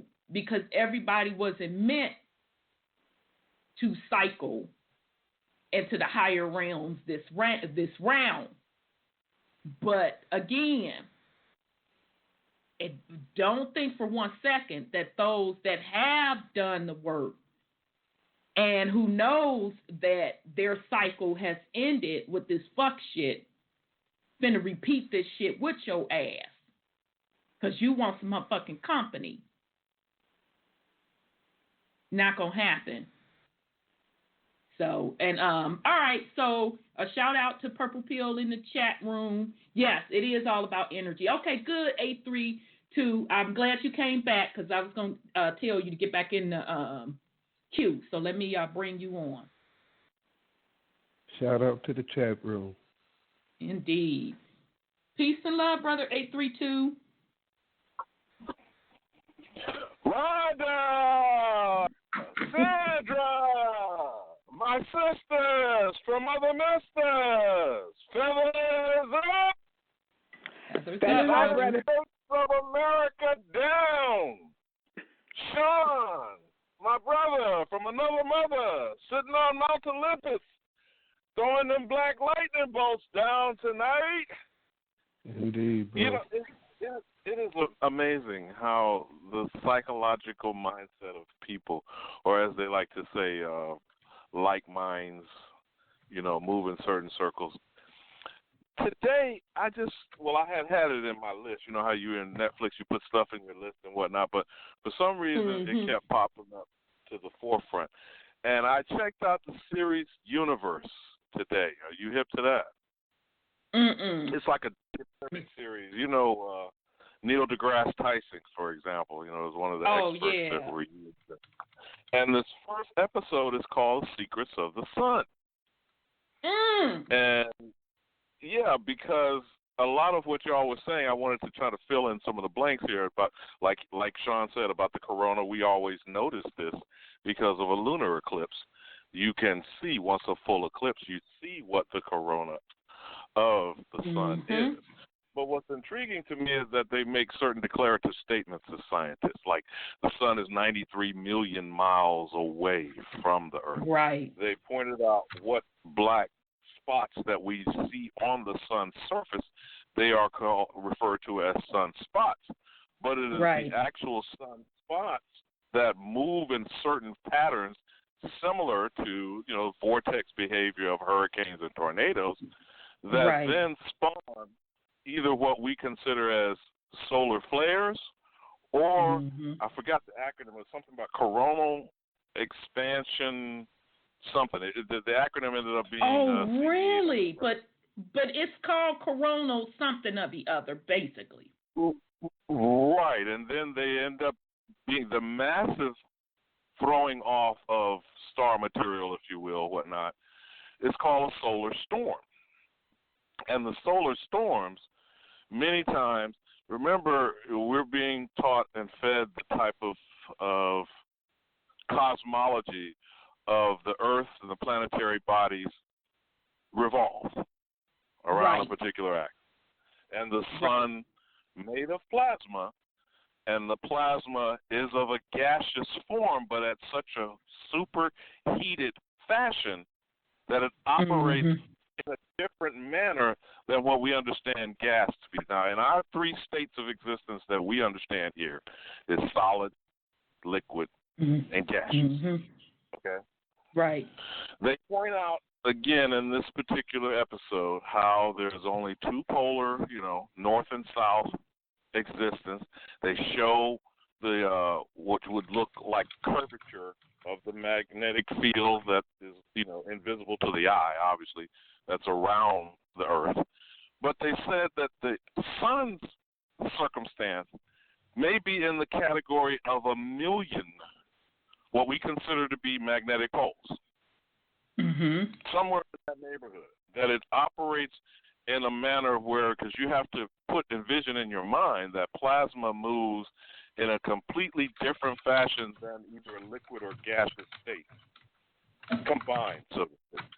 That during the equator, which some of us logical, think about it, the motion of it is slower at the equatorial point, which is the widest point around the center of the sun, as opposed to the top or bottom, where it moves faster up there. However, now this is the fill in the blank. It was either you or Sandra that mentioned. They commented on the sun polar shift. Now, whether we look at it as top and bottom and reversing places, happens over an 11-year period. Yep. And the last period was in 2012. Now, let's not go too far off into the Mayan calendar and December 21st, 2012, and the end of days, which we are now 8 years going on past that. Okay. But again, the media hype, just like they did Y2K in the year 2000, to perpetuate a mentality of end times. You know, things will come to an end as opposed to things will transition from one state to another, or from one period of existence to another, or as you have pointed out last week and even today, about 25,860 year cycle. Now, these million-plus magnetic poles that they were showing in this is what's intriguing to me now. They have all these photos. If you remember now, this has been in the recent years since the Hubble telescope and a lot of other scientific exploration that we are unaware of, whether it's NASA or the commercial space programs like SpaceX and Elon Musk, have now captured data that they are declaring. And I forgot what they said, the core temperature. The core temperature of the sun, they say, is somewhere in the vicinity of 100,000 degrees Fahrenheit, or whatever the number was, doesn't matter, all right? But they're going around declaring these numbers. The 93 million miles distance from Earth to the sun. The fact that the type of effort and time that these explosive events, which are called solar storms, can travel that same time period that would take months, if not at least close to a year, for a rocket to travel from Earth to the sun, gets here in just under 24 hours. Then, of course, they point out examples about how this particular plasmic electromagnetic energy hits the wires with excessive electricity, hits the satellite systems and the communication structure. And, of course, then they are, well, in a sense, melted down, pun intended, overrun by the massive wave of energy. Now, we're saying all these things while at the same time, in our arrogance and in belief of whatever this technology we seem to have acquired, that we will, rule the day, throughout whatever may end up happening. That's one aspect of what was my thoughts. The other one was what y'all were talking about, and it always makes me question this. Whether there are extraterrestrial Greys, Pleiadians, these tall, white, blonde, blue-eyed Nordics, reptilian, from whatever every the case, nation, state across Mother Earth, please explain to me why they come in here on my doorstep. I'm with you, brother. Why are they extracting minerals and resources from my patch of dirt after they have done the Inky, Lost Book of Inky, the Anunnaki, the Ajiji? They came here. North Central South. They set up base, and supposedly we're supposed to believe in the Middle East, West Mesopotamia. They went down to South Africa and set up the same gold mines that's working to this very day. But they came to North, Central, and South America to do what? For what reason? Then you look at the so-called Negro, colored, mulatto, black, now African American. Can you explain to me who else has these multiple identifiers, categorizations? Even all these so-called alien species and extraterrestrial, they seem to have one terminology for identifying and describing them, don't they? Why are we, and I know this is a somewhat rhetorical question that I'm asking you, but I'm posing it for a reason. At the same time, in all of these interactions that we have with these foreigners, whether they're terrestrial or extraterrestrial, right, they hold us in contempt. We are derided. We are denigrated. The effort continues to make us less than, to convince us that we are other than. Right. And I know you get what I'm saying, but this is not important, though. Right. No, it's you're not right. paramount. Yep, you hitting it on the head. They say wherever they come from. I care less where they come from, but they say wherever they. Even when you look at the Anunnaki tales and Anu, and sending off Enki and Enlil, they were. What was the word you used, Sean? Vainglorious. Amazing empire. Which, of course, I'm supposed to take the word of this individual, right? The Moors, right? The Vikings, right? Ancient Greece, ancient Rome. They all have been, okay. And their exploits are through combat. What was that you said, Sean, again about military service? I think he was Googling the phrase "coronal borealis." I believe was the term. Oh that he used. yeah. It was military up in that definition, brother Sean. Distinguished. It was distinguished. Okay, so what is distinguished about the military service? How many motherfuckers you killed? Exactly. Village. How much land? How much scorched earth was left? How many villages destroyed? How many people enslaved, oppressed, incarcerated? What are we talking about when we say distinguished military service?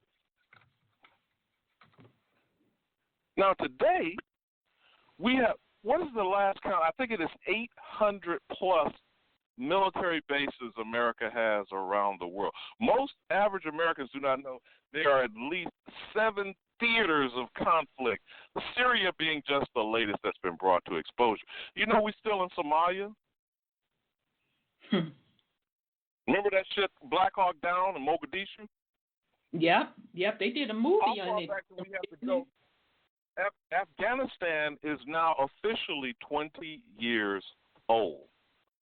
So a person who is 18 or 19 has been born in the 21st century and have known what their entire life? A warfaring society? Yep. It's fucking sickening. Yep.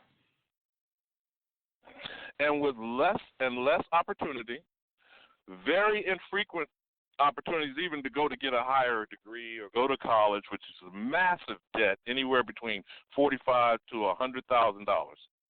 Yep. And even after having that degree, you have to go and work for a system beside automation. And one other thing before I wrap up, if you haven't seen the Obama's first project, it's called American Factory, when you were mentioning the things that you were about the Chinese. And one aspect is what they're doing in Africa. They call it the One Belt, One Road global system. As a matter of fact, they're backing off using that phrase currently. But in this particular story, they went and revived a GM plant that was shuttered.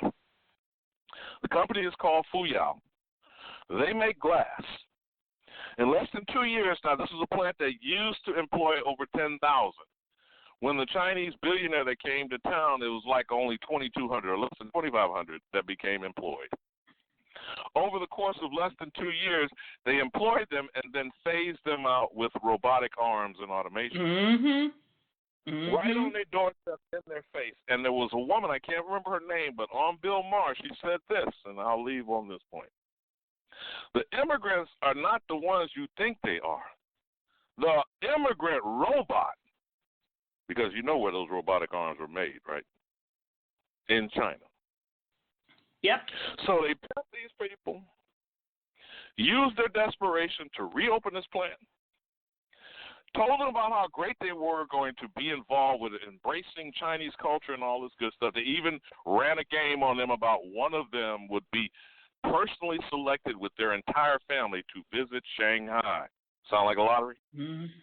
They used all of this and then turned around and cut their knees right out from under. Again, the documentary is called American Factory in Netflix. It is part of saw their that one. It was part of their deal. Really good documentary. Was howling about Obama's getting this big deal with Netflix, and their production company is called Higher Ground. And I yield. All right, brother 832. Peace and love. Very good drop. That documentary is excellent on Netflix. Because they go through when they took over the plant, the renovations, training up the staff. He's right. It was really, really good. Them people was all hopeful, this, that, and the third. Then they wanted to unionize, and it was really, really good. But at the end of the day, like he said, they brought the robotics in, and pretty much just had all of their people running the machines. So those people were right back from not having a job. So real quick, before I do want to get this out, because Purple Pill, shout out to Purple Pill, joined the chat room. Purple Pill wrote an article regarding the Black Sun. So I'm definitely going to go read it. So it's on melanatedpeople.org. And the name of it, he says he think it's Hiram Abiff and the Black Sun. So you should be able to search it and find it, because he says not too many people are on there with a lot of articles. So again, the website is melanatedpeople.org, and the title of the article he thinks is Hiram Abiff and the Black Sun. So I'm definitely going to check that out. I'm definitely going to check that out. And shout out to you, brother 832, for bringing good wisdom as usual. You put a lot of stuff in there. So we all know what time it is. Again, it's cleanup time, and all of these foreigners. So whether it be from continent to continent, planet to planet, bloodline to bloodline, like Robin Harris said, gotta go. Got to get the fuck on. So it is what it is. All right, sis, did you have something to say before I get into the things that your sons sent me? Because I do want to share that with the family, because it ties into this information. Well, I'm just looking at AT&T.net, and they're now we know that this thing is called a coronavirus. Mm-hmm. And you know what they're saying may be the cause of it? A reptile. What? A reptile. You bullshitting me. A snake. I'm so done with these folks. You know what I'm saying? But Nathan, you know what? No, I'm not done with you, boo-boo. Because you putting it right in plain sight. Putting it in plain sight. They being wiped out. So it is what it is. Oh, and Purple Pill, that website is melanatedpeople.net. So melanatedpeople.net. And the article name is Hiram Abiff and the Black Sun. Okay, thank you, Purple. I'm going to check it out, and we'll put something on it next week for a follow-up. Yeah, sis, that shit is crazy. All right, y'all. I know it. Yeah, I just can't. But shout out to Brother Kalai with the video and his people in his comments, because they picked that shit up right clear. They instantly, it was about 2 people that said, "Oh yeah, that's that talking about the sun. That's the virus that they're talking about." So I'm like, damn, they in here getting it in, baby. So shout out to them. All right. So, sis, how do you pronounce your son's name? Because I always want to say Jordan, and I know that's not right. Jodan. Okay. Judon. Joe and a Don. Okay. Jodan or Judon. All right, brother. Shout out to you. You're always sending me good information. You sent me some beautiful pictures. Whew. And Purple, you said this now. Purple Pill, you said when you were over in Europe doing traveling that you saw the actual statues and pictures of the melanated black nobility. So the brother threw those actual pictures in of King James. All right. Mm-hmm. And King Charles, my bad. King Charles II. House of Stuart. I'm not making this shit up. All right. So here I'm going to read the word Stuart. And so this part is coming out of, and I'm going to say again, and now people are starting to really give this book the attention that it deserves. The Negro Question, Part 6, The 13 Black Colonies by Brother Lee Cummings. Excellent book. Everyone should own it. You can get it for a very decent price on Amazon. I highly recommend the book. So this first excerpt that Brother Judon sent to me is from that. The word Stuart comes from the Old Nordish root Sivart, which means black. Stuart is the same word as swarthy, which means black in Old English. There was once a Stuart line of kings in England. The name of the founding ancestors was Stuart, which means black man. Okay, so that fits right in line with what Benjamin Franklin was talking about, though. Everywhere he looked is these swarthy people.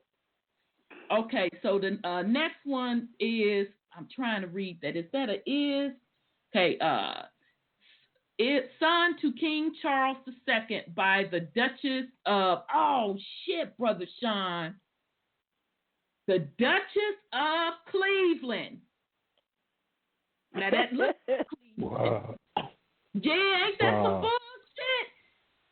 bullshit? Baby was one of the captains of King James Horse Guards, which he quitted at the Revolution and never had any puff, though sometimes preference from the king all King William's reign.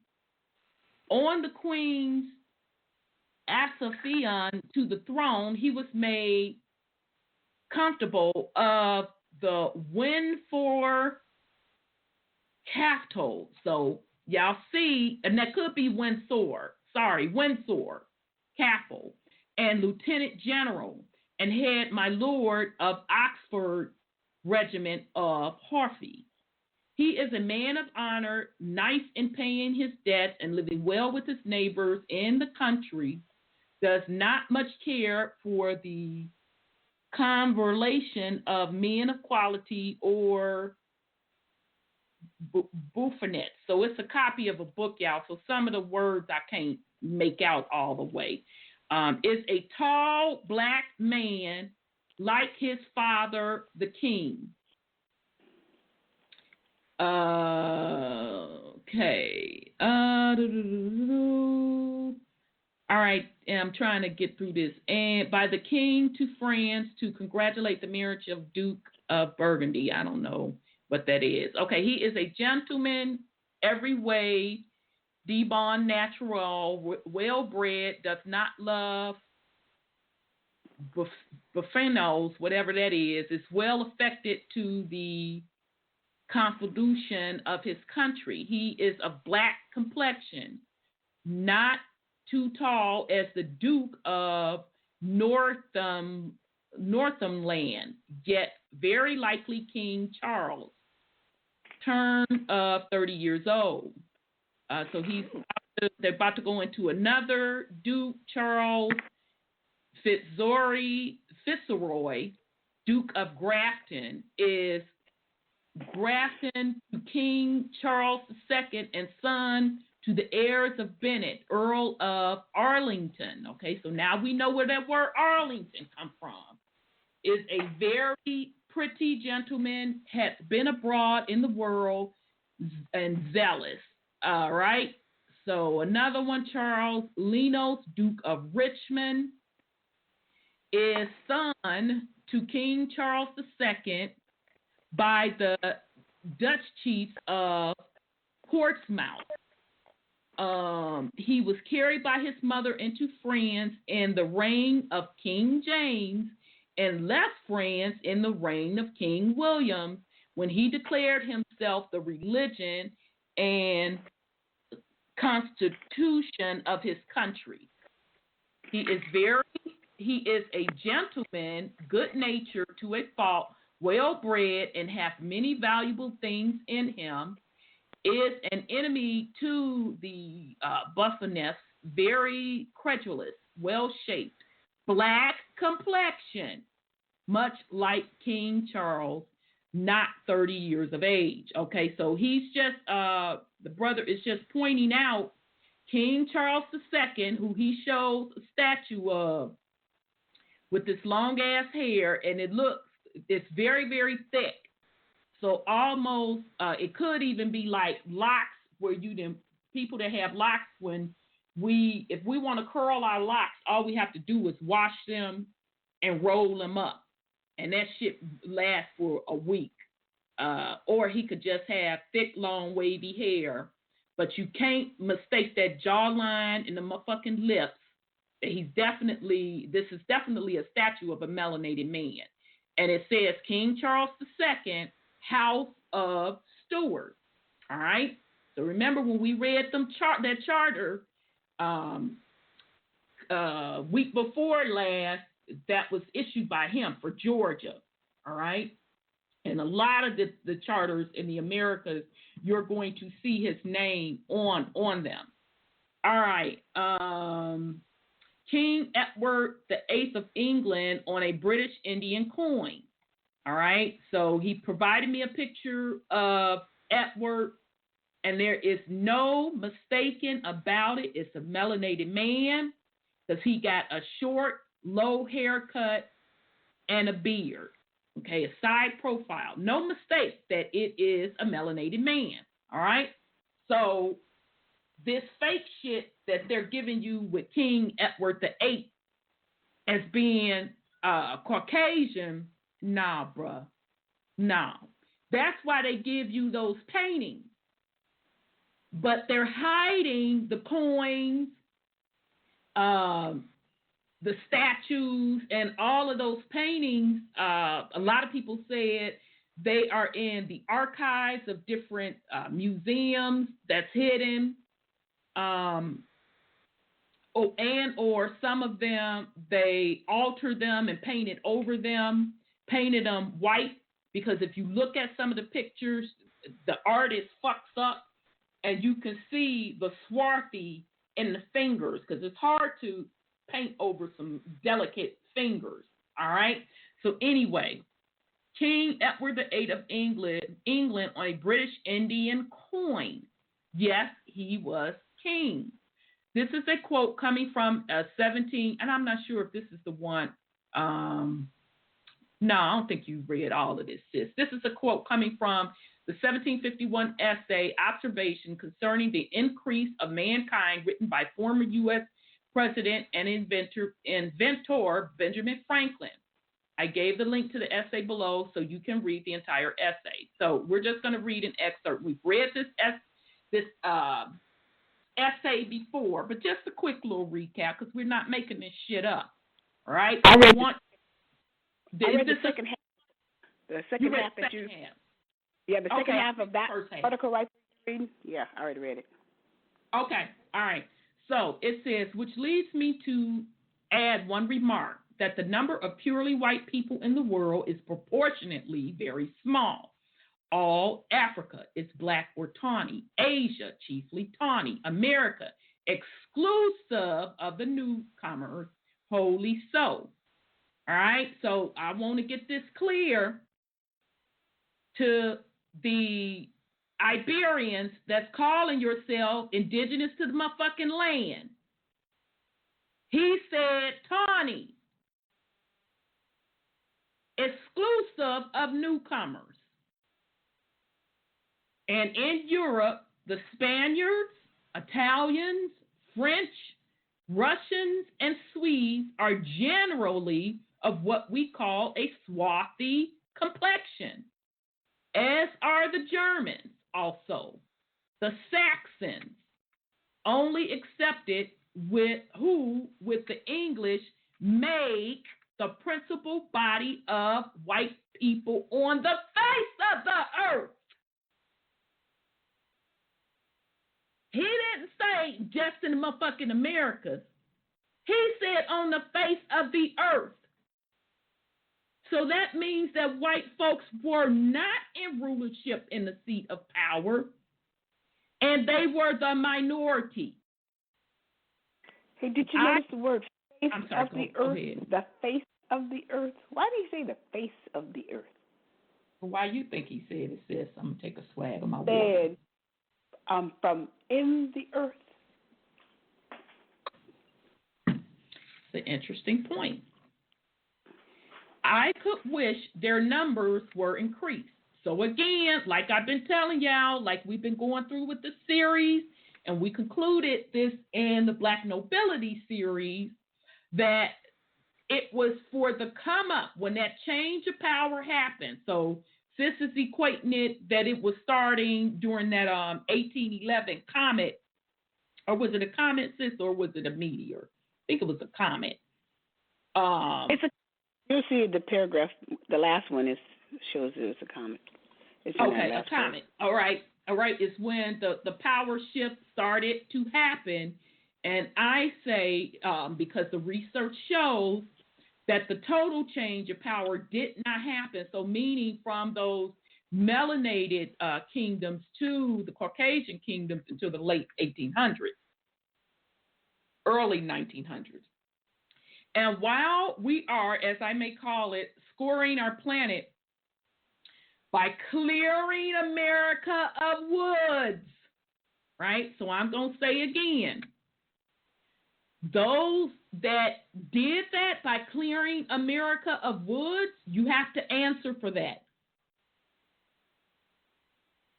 Your bloodline has to answer for that.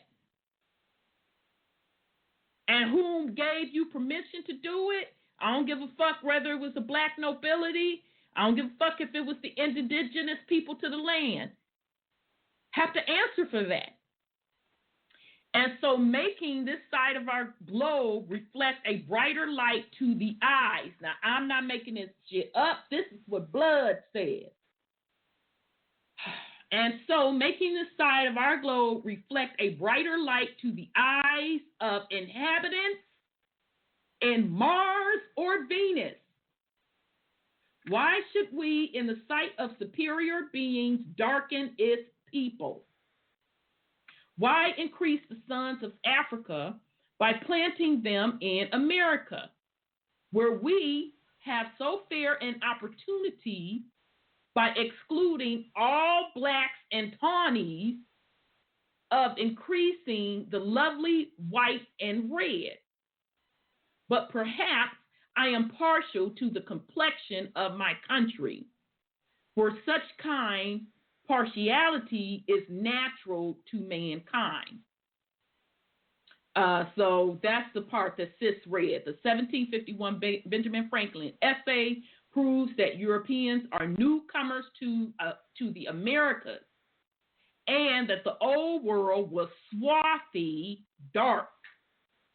The old world, old/First War Order, was ruled by blackamoors from the beginning of time all the way up into the Great Comet of 1811-1812, which caused a great mud flood that destroyed the old world order.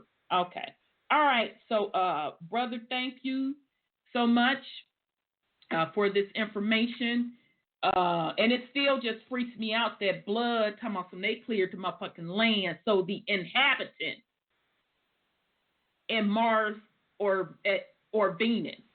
So that meant that Benjamin Franklin believed that Mars and Venus had folks on it. Or am I just not reading that properly? I picked it up too. Oh, okay then. Yeah, that's kind of weird, huh?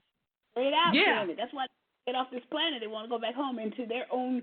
And that's why I say, get the fuck on. Shit.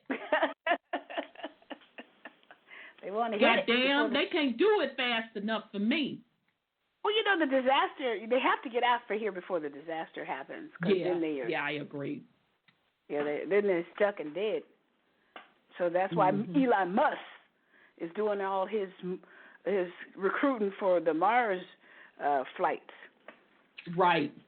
And I forgot to point out when Brother 832 was talking about that particular documentary on Netflix, and I am going to check it out. I'm telling you, y'all keep me busy. Y'all always throwing me things.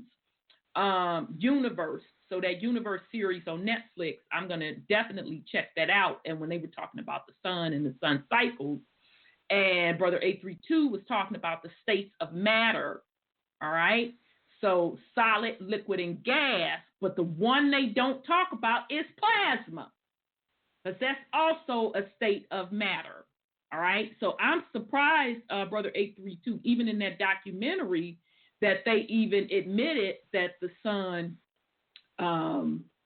has plasma. I'm even surprised that they admitted that. So I'm really, really looking forward to that. Sorry, go ahead. You know that word that the CME, I believe that stands for coronal mass ejections. Those are those black spots that erupt on the That makes sense. So now, what's the name of the motherfucking virus again, sis? Coronavirus. Okay, I'm just saying. Corona mass ejections, coronavirus. I'm just saying. I thought I was getting it mixed up with the virus. I'm sorry. Go ahead, sis. I thought I was getting it mixed up with the virus, and I didn't say it while he was saying it, but I said, isn't that coronal mass ejection? But I just left it quiet. Yeah, no, and so they're telling you in plain sight what's going on. They know that this plasmic event, and so whether or not they want to call it a corona, mass ejection, whatever the fuck they want to call it, they know that it's coming. They already know that it's coming. So that's why they keep throwing these media stories out about extinction level events. Planet went through a mini ice age. The poles almost flipped before. They fucking know what time it is. They already know, and quite frankly, they trying to warn the bloodlines that are not indigenous to this realm. Get your shit together, because you're going to have to exit stage left. You know, I have my mantra, right? I always say this. But the Chinese and quite a few other cultures are Mongolians. I just want to say that. Right. Oh, wait a minute, Brother Sean. You just sent me something with Cleveland. But ain't that some shit about Cleveland? That night where Cleveland came from? Damn, I can't see it on here. You sent me something. Because didn't that's still not standing what you sent me, right, Brother Sean? Damn. It's the old Civil War monument. At the top of it, there was originally... It's a woman, right? A woman with a saber. With a sword. Yeah. And I was just wondering if that was the Cleveland woman. Right. So I was just wondering if that was her, because they never told the name of the person at the top of the memorial. Ain't that some shit? But does this memorial still exist, or is it? Yeah, but they have a man at the top of it now. You gotta be fucking kidding me. And there's actually an inside of it. Back in the day, they used to let you go inside and look at the monuments and stuff they have inside of it. Wow. And then, you know, they have building Albert next Pike. to it. Is that still standing? I bet it's not. The BP building right there now. Yeah, because this goes back to the work that Levy is doing, John Levy, because he's showing all of these old structures that they didn't just set up and mysteriously tore down. They get some bullshit ass story when it looks like these structures have been there for, you know, hundreds of years. But make no mistake about it, those are the structures of the black nobility's reign, rule. Okay, so when that change of power happened, because John Levy says that they are the inheritors, so meaning the inheritors, when they came in, they did not build them well-built structures because they cannot recreate it today, and he's absolutely correct. They can't even recreate the shit today. So a lot of them old structures that were built, I'm going to call them by the Romans.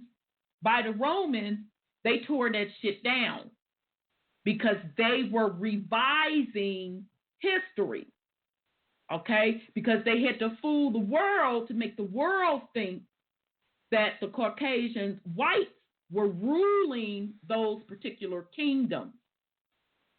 So, you know, and shout out to Lee Cummings again, because he pointed out in his book, that's what the New World Order means. The people, he's saying, oh, the New World Order goes, God damn it, it has already happened.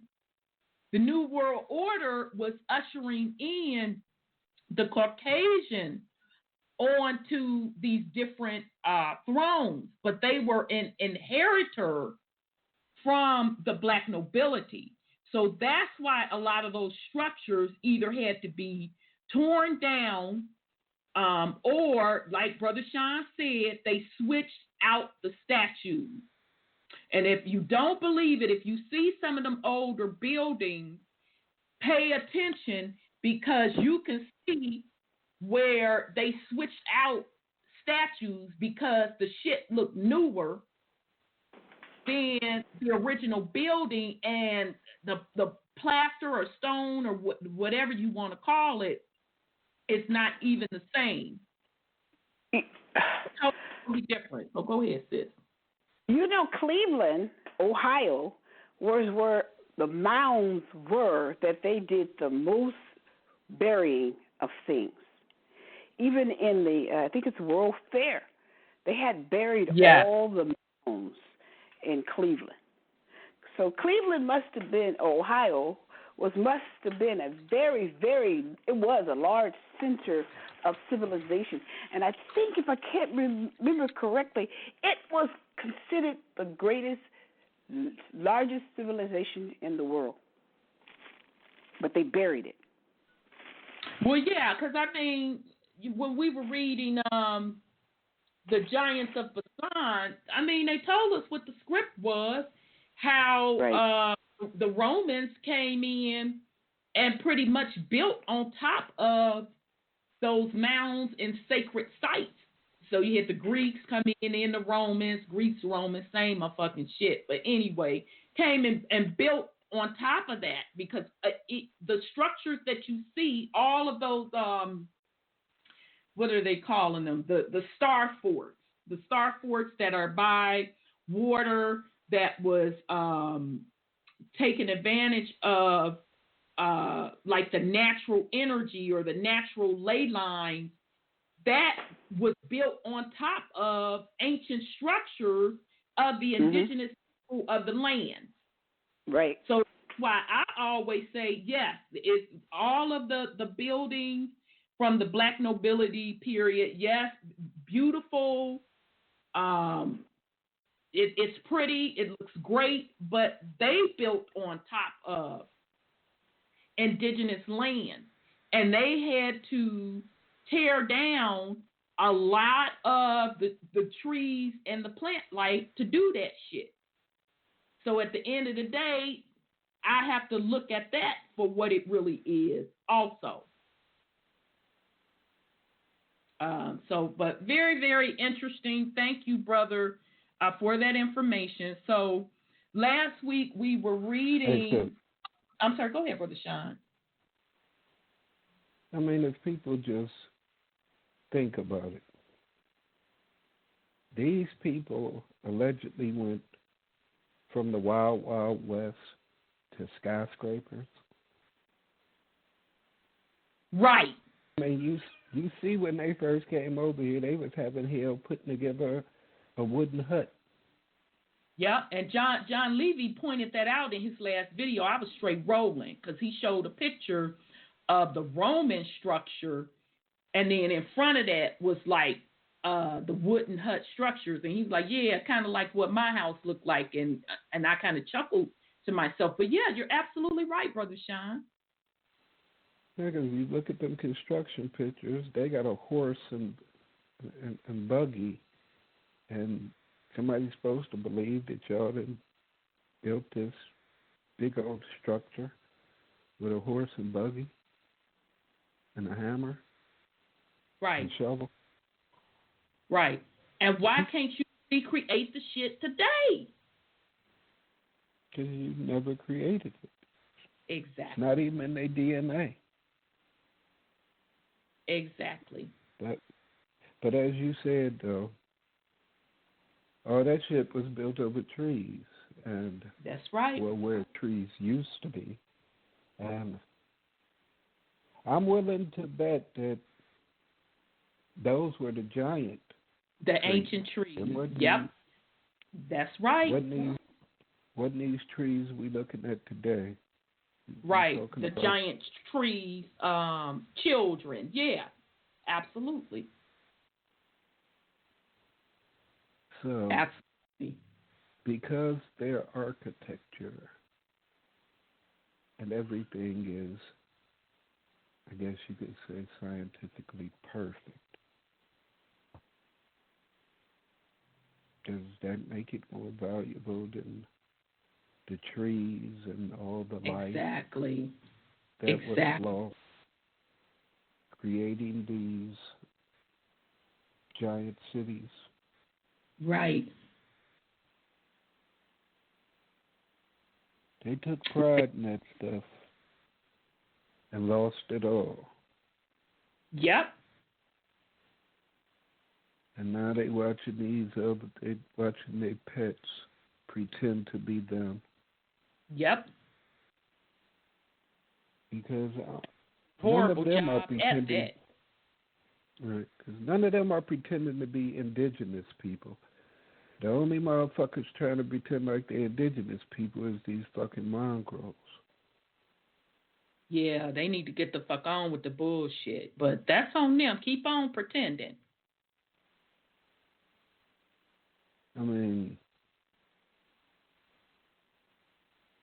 what do their ancestors think about that? Excellent. You know, my son pointed out something really interesting on stripping the title of Meghan and Harry. And he said, how can you strip a title that you're born into? I said, because they ain't born into it. Because she's the only one that really is. But I'm like, how can they strip them from being who they really are?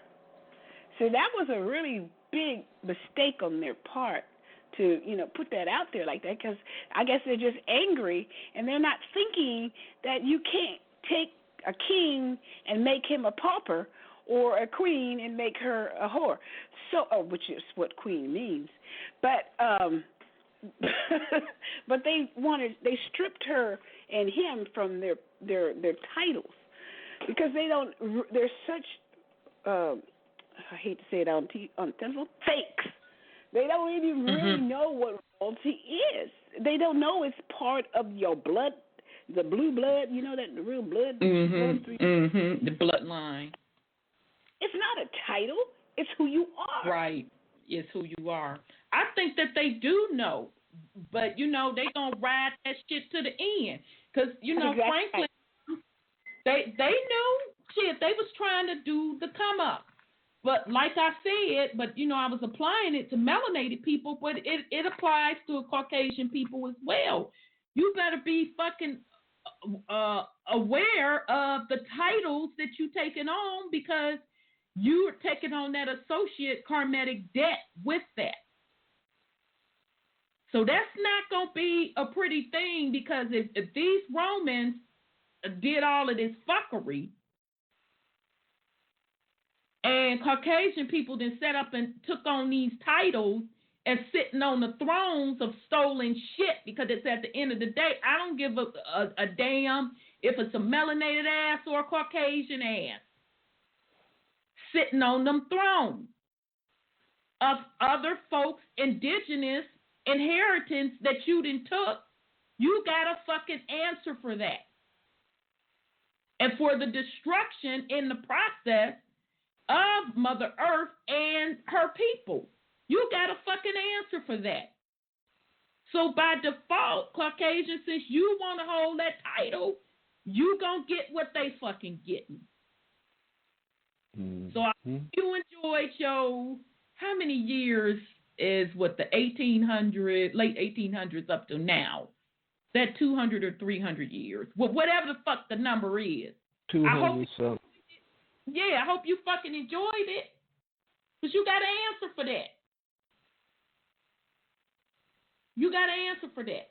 And that's why we're telling you, if you want to go head on and think you finna take over for the Caucasians with the same fuck shit, oh, okay, you like putting yourself and your bloodline back into karmatic debt, because that's all what it is. It's against nature and natural law, yourself and your bloodline. Period and bottom line. I'm sorry, go ahead on, sis. So that also gets rid of that 400 years of slavery that they're going around saying that we had. There wasn't no 400 years. No.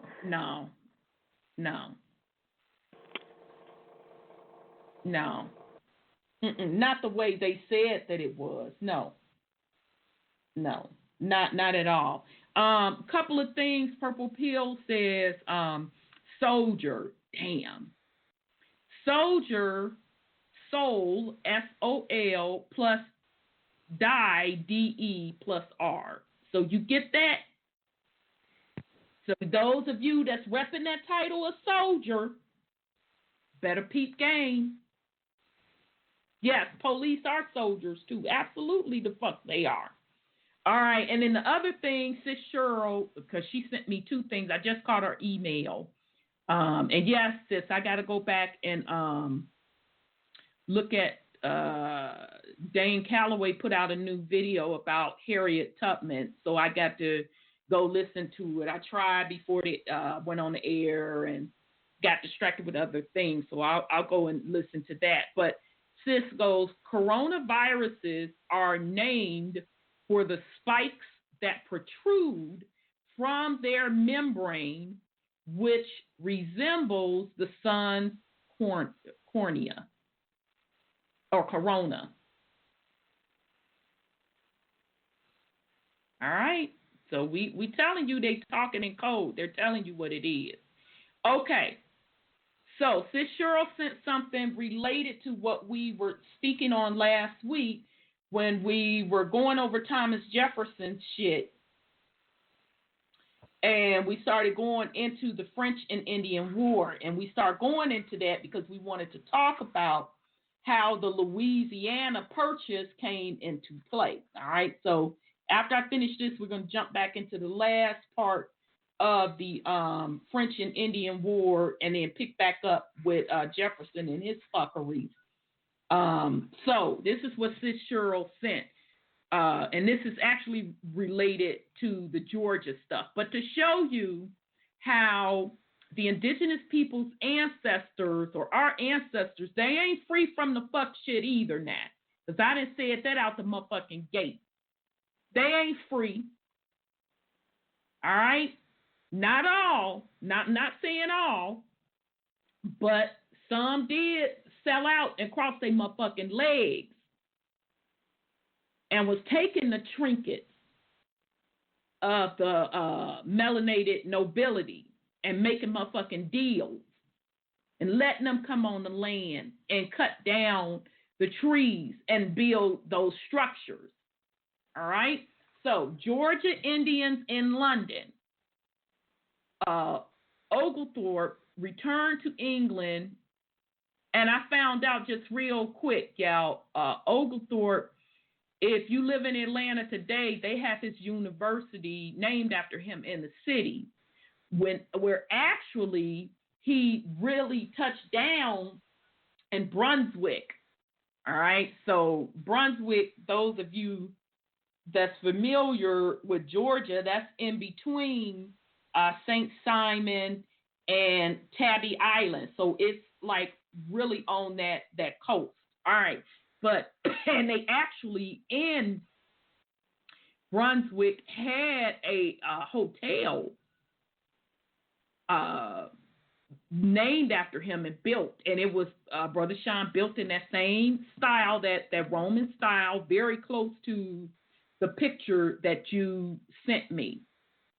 Extremely close to it. So that's how we know. All we have to do is look at the architecture and look at the surnames, and we know who built the shit, okay? And they wind up, once again, they tore that damn hotel down, because I was like, well, damn, that was well built. That's really where they should have had the university. They should have turned that university into their the hotel, but I guess, they want to cover some bullshit up and tore that down also. But anyway, Oglethorpe returned to England in June 1734 with goodwill ambassadors and persons of Yamaka Chief Tomochichi,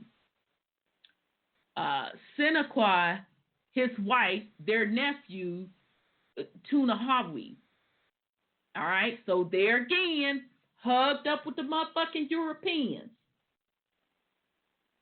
What the fuck you doing all hugged up? Going back with him kicking it, but I'm going to keep on. As the principal mediator between the native population, and it should be indigenous, but all right, what the fuck ever. Native population and the new English settlers during the first years of Georgia's settlement.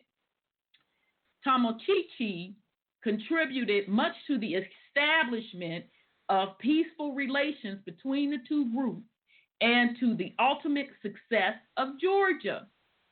His nephew, Tunahoe, is seated on the right in this engraving, 1734 through 1735, by John Faber. Junior Tomochichi and 6 other Lower Creek tribesmen. The Indians were regarded as celebrities, vetted by the trustees, interviewed by the king and queen, entertained by the Archbishop of Canterbury at Lambeth Palace, and made available to meet the public. All but 2 of them posed with a large number of trustees at the Georgia office for the painter William Verlis. One of the absent Indians died of smallpox despite the ministrations of the eminent physician Sir Hans Sloane, and was buried by his grieving comrades in the burial plot of St. John's in Westminster. How the fuck you gonna be? Oh, child, I can't with these motherfucking people.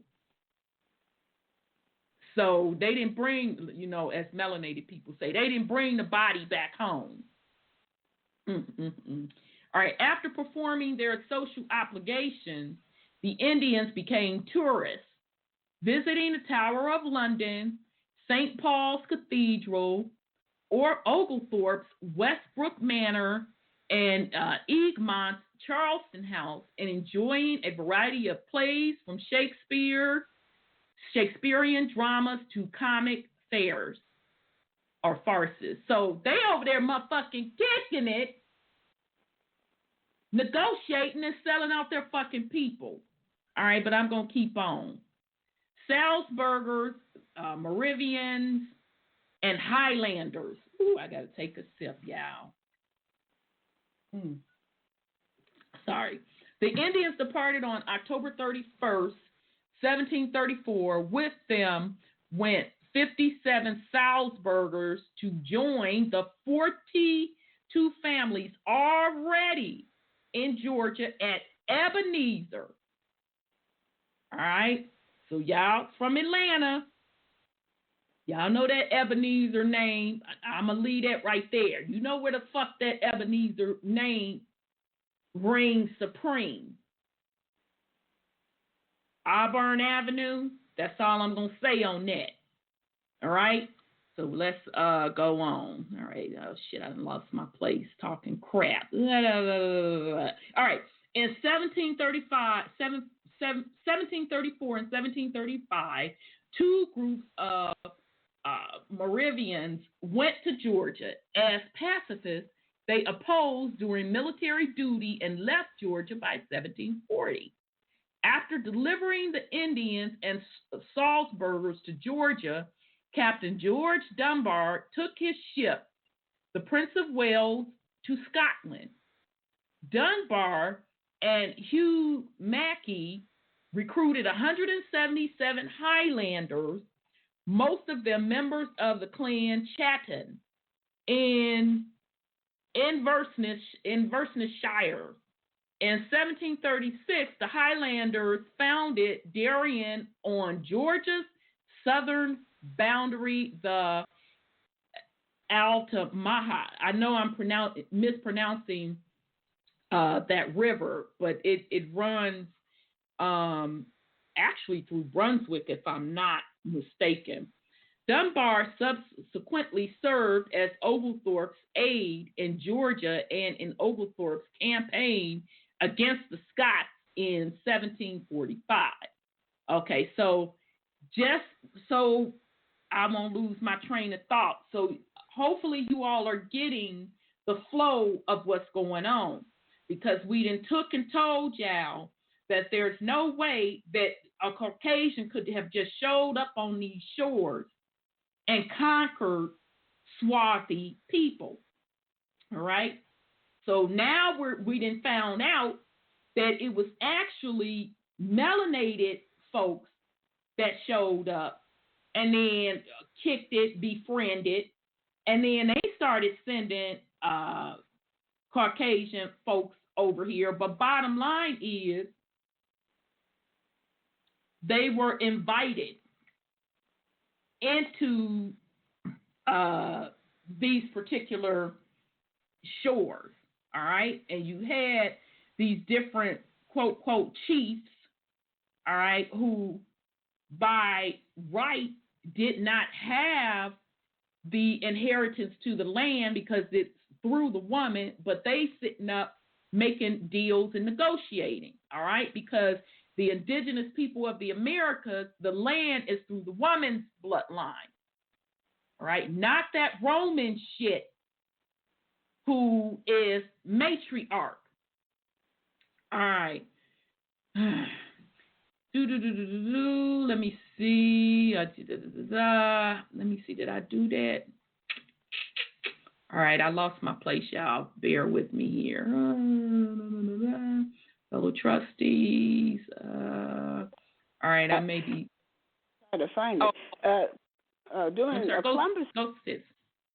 During Columbus time, he took some of the people prisoner back to Spain to introduce them to Isabella and Ferdinand, for them to use them as slaves. talk about how many was here and that they could use them as slaves. Mm-hmm. They were chained. They weren't like this dude. All right, so then I just want to also note, I found my place back, that look at those surnames, Schaussberger, the Moravians, and they said some, all of those surnames melanated, all right, because we know the Highlanders were melanated, okay? That's why I keep, trying to express that book, The Negro Question, Part 6, the 13 Black Colonies by Lee Cummings. He lays the shit out. He puts the receipts in there. All of these names, all of this shit lines up. All right, so Oglethorpe went to Georgia in 1736 with the approval of his fellow trustees to found 2 new settlements on the frontier, Frederica on St. Simon. I told y'all that where old boy had originally landed was called Brunswick today, and that name ties back to Europe. It's between St. Simon and Tabby Island, all right? And one of those islands, I can't remember if it was Tabby or St. Simon, in 1913 is where they came up with this Federal Reserve Banking Act shit too. But anyhow, all right. So Frederica on St. Simon Island and Augusta at the headwaters of the Savannah River in Indian country. All right, so let's be clear.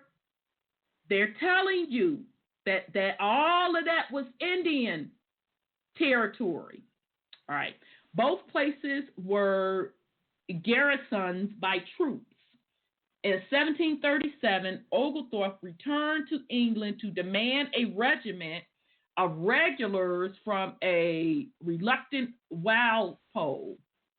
Not only did he get his regiment and a commission as colonel, but Egmont persuaded Walpole to pay for all military expenses. Trustee legislation and reaction. In 1735, the trustees proposed 3 pieces of legislation to the Privy Council and had the satisfaction of securing the concurrence of king and council. An Indian Act required Georgia licenses for trading west of the Savannah River. Another act banned the use of rum in Georgia. A third act outlawed slavery in Georgia. South Carolina protested the Indian Act vehemently and objected to the trustees' order to restrict the passage of rum on the Savannah River. The Board of Trade sided with South Carolina and compromise was reached, allowing traders with Carolina license to continue their traditional trade west of the Savannah River. The trustees objected to the Board of Trade tampering and refrained from proposing any additional legislation requiring approval of the Privy Council. Continual complaints by the colonists and the near abandonment of Georgia during the war with Spain discouraged all but the most dedicated of trustees. Especially embarrassing was the list of grievances presented on the floor of the Parliament by Thomas Stevens, son of the trustee, agent in Georgia, William Stevens. A committee went through the motions of looking into the complaints and then exonerated the trustees. Stephen was made to kneel in apology on the floor of Parliament. However, the prestige of the trustees had been wounded and their influence in Parliament weakened. Walpole lost office in 1742, and the new administration declined the trustees' request for funding. Egmont resigned in protest, but not all the trustees gave up. Under the leadership of Vernon and Shaftesbury, the administration, and the government renewed the annual subsidies until 1751, when the trustees' request was again denied.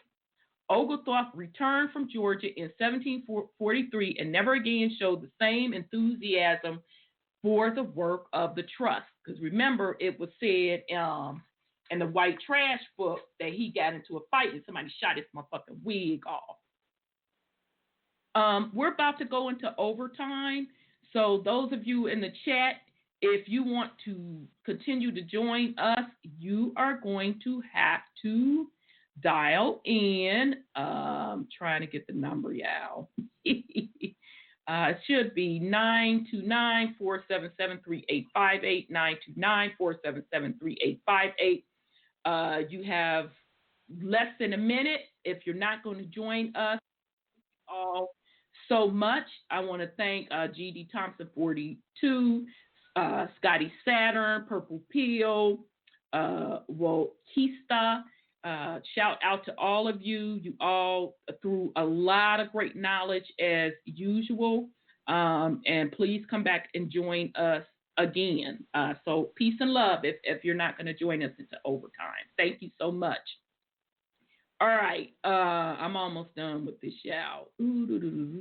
So Oglethorpe was leaving up out of Georgia in 1743. He disagreed with the relaxation of the ban on rum in 1742. And so I'm wondering if that rum, y'all, was coming from the island, from Barbados and all of that jazz. But anyhow, okay.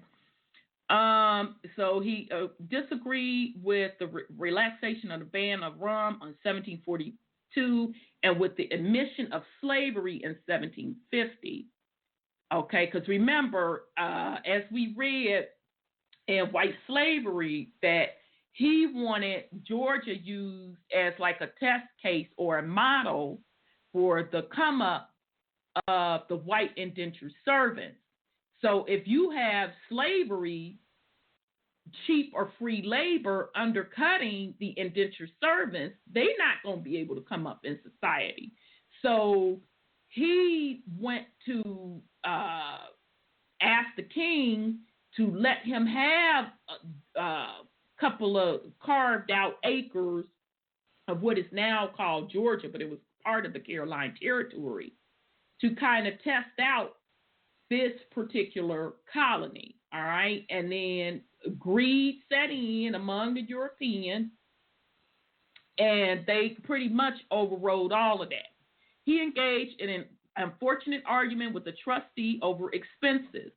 The accountant claimed that he owed the trust $1,412. I don't know what that equated to back in the day, of funds used for military purposes for which he had been compensated. Oglethorpe countered that the trustee owed him for more than that amount. No agreement was reached. Oglethorpe attended his last meeting on March 16, 1749. End of trustee rule. In March 1750, the trustee called upon Georgians to elect delegates to the first representative assembly, but cautioned them only to advise the trustees not to legislate. Augusta and Ebenezer each had 2 delegates. Savannah had 4, and every other town and village had 1. Frederica, now particularly abandoned, sent no delegates. 16 representatives met in Savannah on January 14, 1751, and elected Francis Harris Speaker. Most of the resolutions concerned improving trade.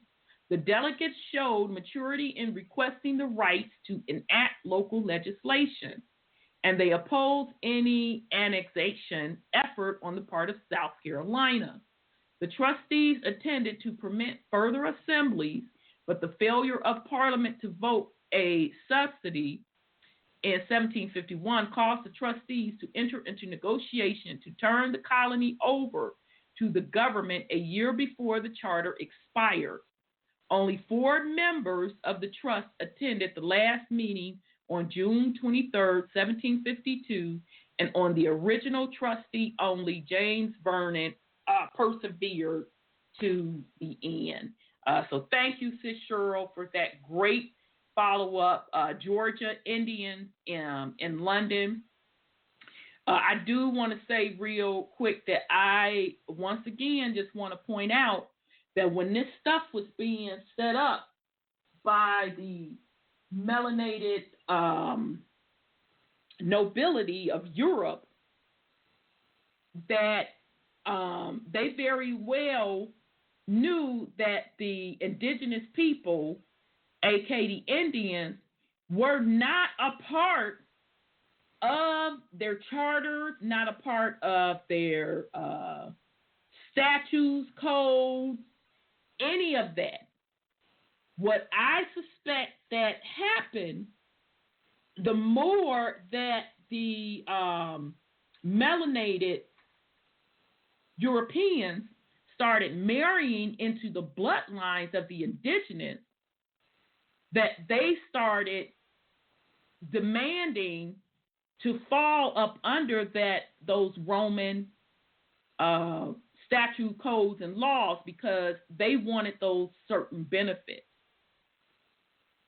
Okay, and that's why today people are still confused.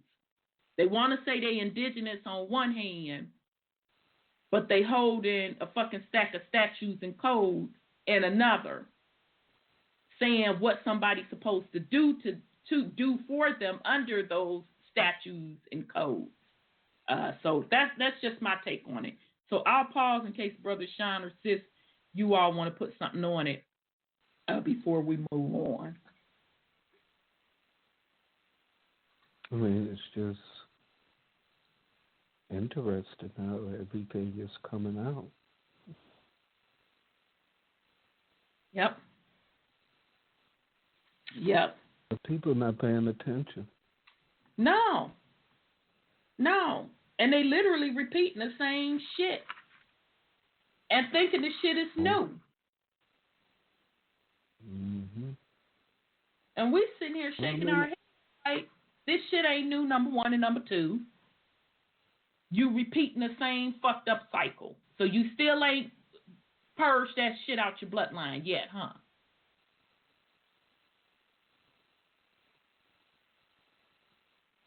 Not at all. Oh, well, that's on y'all. Oh, okay, so real quick, we're going to get into Thomas Jefferson's funky ass. But then we are going to finish up the French and Indian War, because we needed to get on the British conquest. But I do want to get in a little bit of Thomas Jefferson. So I'm on chapter 4 of White Trash, the 400-year Untold History in Class in America by Nancy Eisenberg. And shout out to her. This is a very good information that she puts together. And I have not seen any discrepancies whatsoever. When it came to controversial stuff, she did throw code in there as to, not, get her stuff banned per se, but without messing with the integrity of the information. So shout out to her. Like Thomas Paine and Benjamin Franklin, and by the way, this book was on the New York Times bestseller. I'm like, get the hell out of here. So why isn't this up in the universities? So that just shows you how controlled the narrative is. All right, so like Thomas Paine and Benjamin Franklin, Thomas Jefferson thought about class in continental terms. His greatest accomplishment as president was the 1803 acquisition of Louisiana, a vast territory that doubled the size of the United States. He called the new Western domain an empire for liberty, by which he meant something other than a free market economy or a guarantee of social mobility. The Louisiana Territory, as he envisioned it, would encourage agricultural and forestall the growth of manufacturing and urban poverty. That was his formula for liberty. It was not Franklin's happy mediocrity, a compression of classes across an endless stretch of unsettled land, but a nation of farmers, large and small. The difference is not nominal. Franklin and Paine used Pennsylvania as their model, while Jefferson saw America's future and the contours of its class system through the prisms of Virginia. 18th century Virginia was both an agrarian and a hierarchical society. By 1770, fewer than 10% of white Virginians laid claim to over half of the land in the colony. A small upper echelon of large planters owned slaves in the hundreds. More than half of white men owned no land at all, working as tenants or hired laborers or contracted as servants. Land, slaves, and tobacco remained the major source of wealth in Jefferson's world, but the majority of white men did not own slaves. I'm going to say this again. Shout out to Nancy Eisenberg for telling the truth. Majority of white men did not own slaves. Yes, how could they own slaves when they didn't have the wealth? All right. That is why Mr. Jefferson wafted well above the common farmers who doted the countryside that extended from his celebrated mountaintop home. By the time of the Revolution, he owned at least 187 slaves, and by the Battle of Yorktown, he held title to 13,700 acres in 6 different counties in Virginia. All right. So again, as we said, these founding fathers, they were all about the motherfucking come up for themselves. Because remember, if the black nobility were ruling at that time, which they were, this was an opportunity for them in this quote, quote, new land to make their mark, acquire wealth, and be on the come up.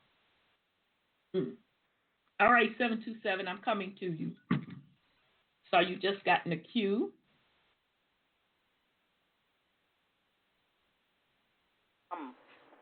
Set 727, your line is open.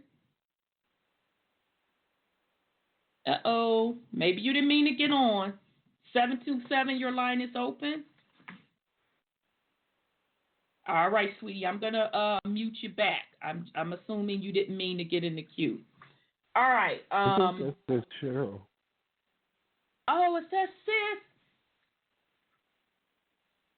Yes, you need to come on in here and start playing. Okay. Sis, email me if that's you and you trying to get up in the queue.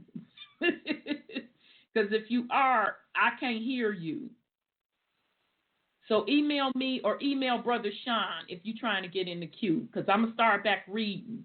And so Brother Sean, let me know and I'll bring you on. All right. Pining down Jefferson's views on class is complicated by the seductiveness of his prowess. His writings could be powerful, even poetic, while revealing in rhetoric. He praised cultivators of the earth as the most valuable of citizens. They were the chosen people of God, and they preserved a republic in vigor through their singularity, useful occupation. And yet, Jefferson's pastoral paragon of virtue did not describe any actual Virginia farmers, and not even he could live up to this high calling.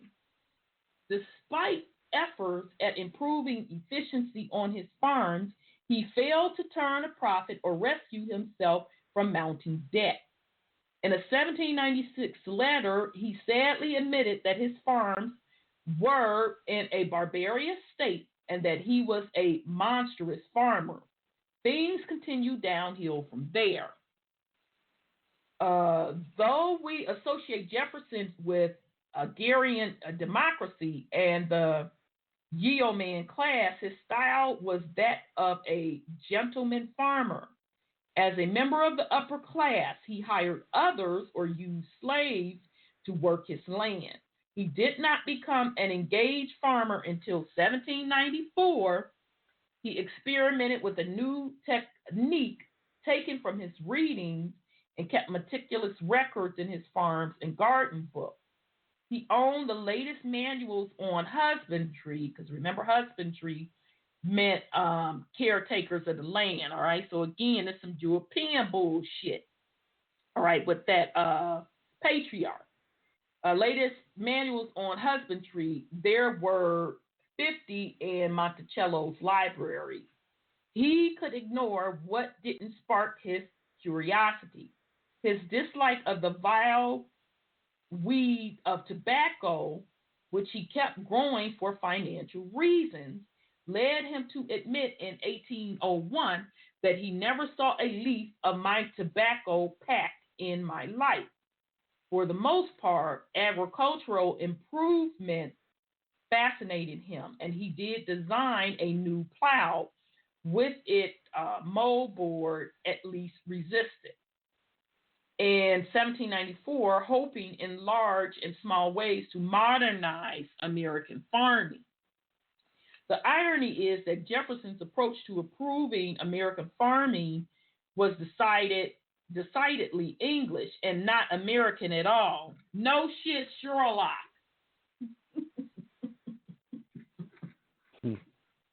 Because those of us that are into gardening, the European, the way that big farms are farming today, this is why the land is being stripped of her natural minerals, because the fucked up way that they farm is out of step with nature.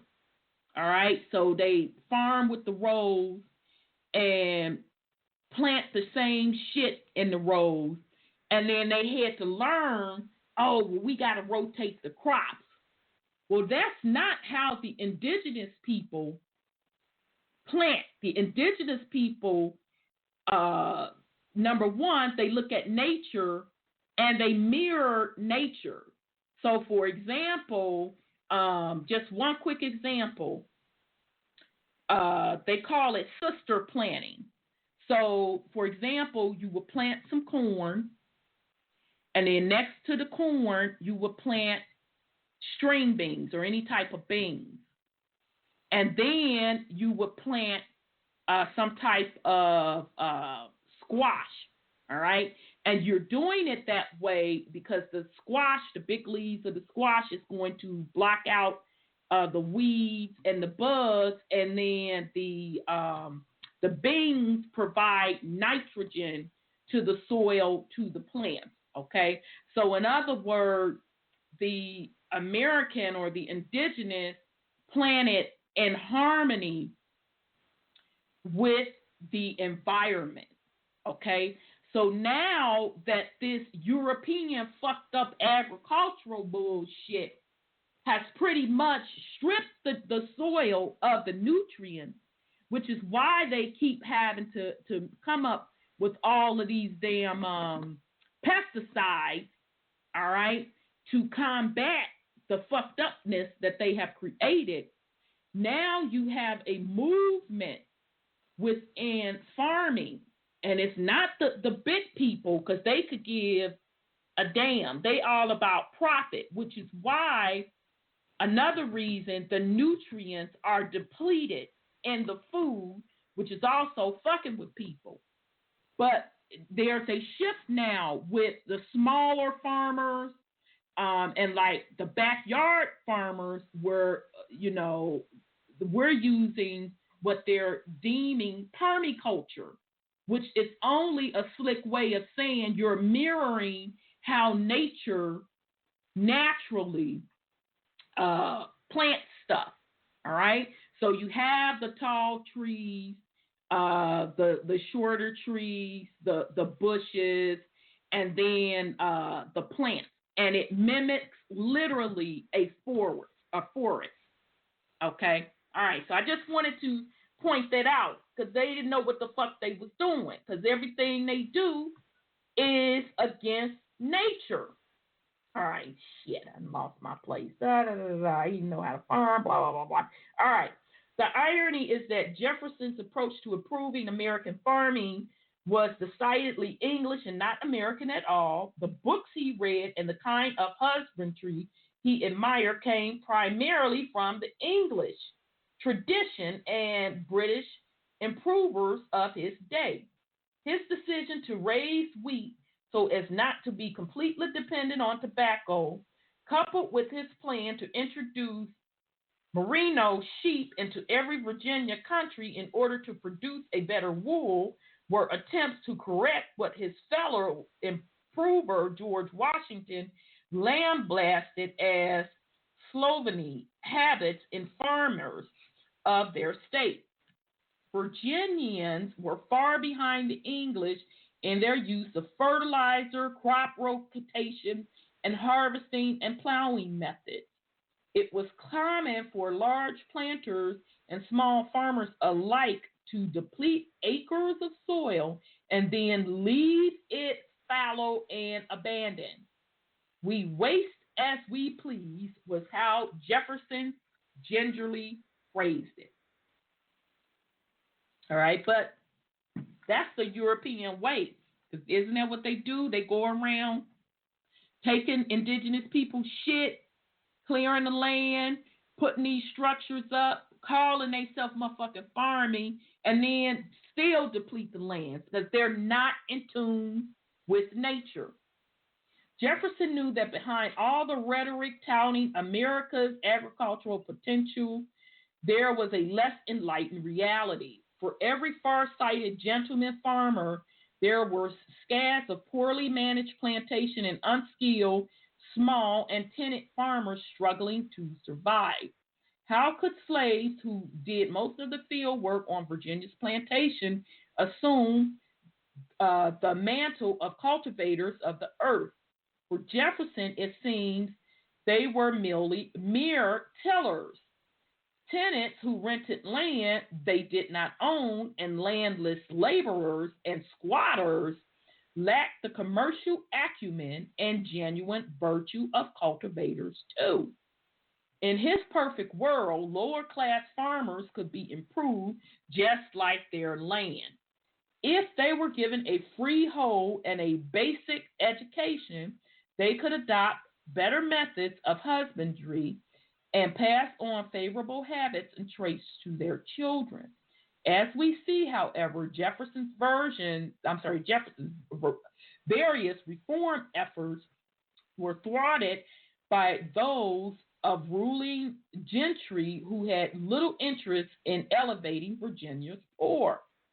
Even more dramatically, his agrarian version of social mobility was immediately compromised by his own profound class biases, which he was unaware. Okay, so once again, Jefferson, claimed he wanted the come up of poor whites. Historically hailed as a Democrat, Thomas Jefferson was never able to escape his class background. His privileged upbringing inevitably colored his thinking.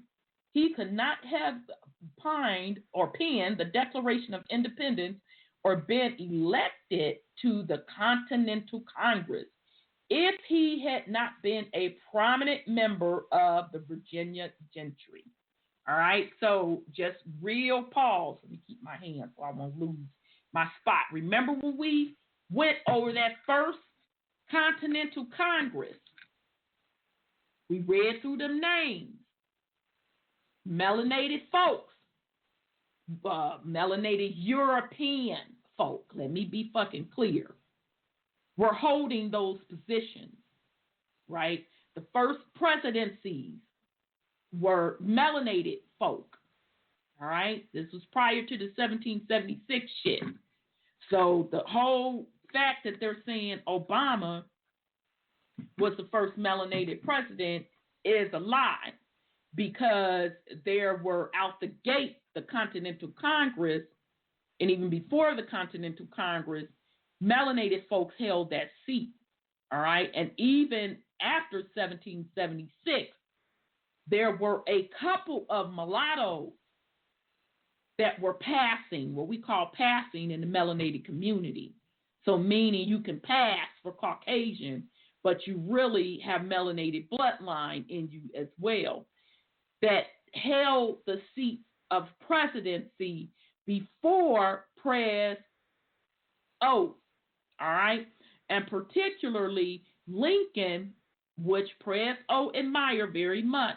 If I'm not mistaken, he took Lincoln's Bible and swore in on, was rumored to be mulatto.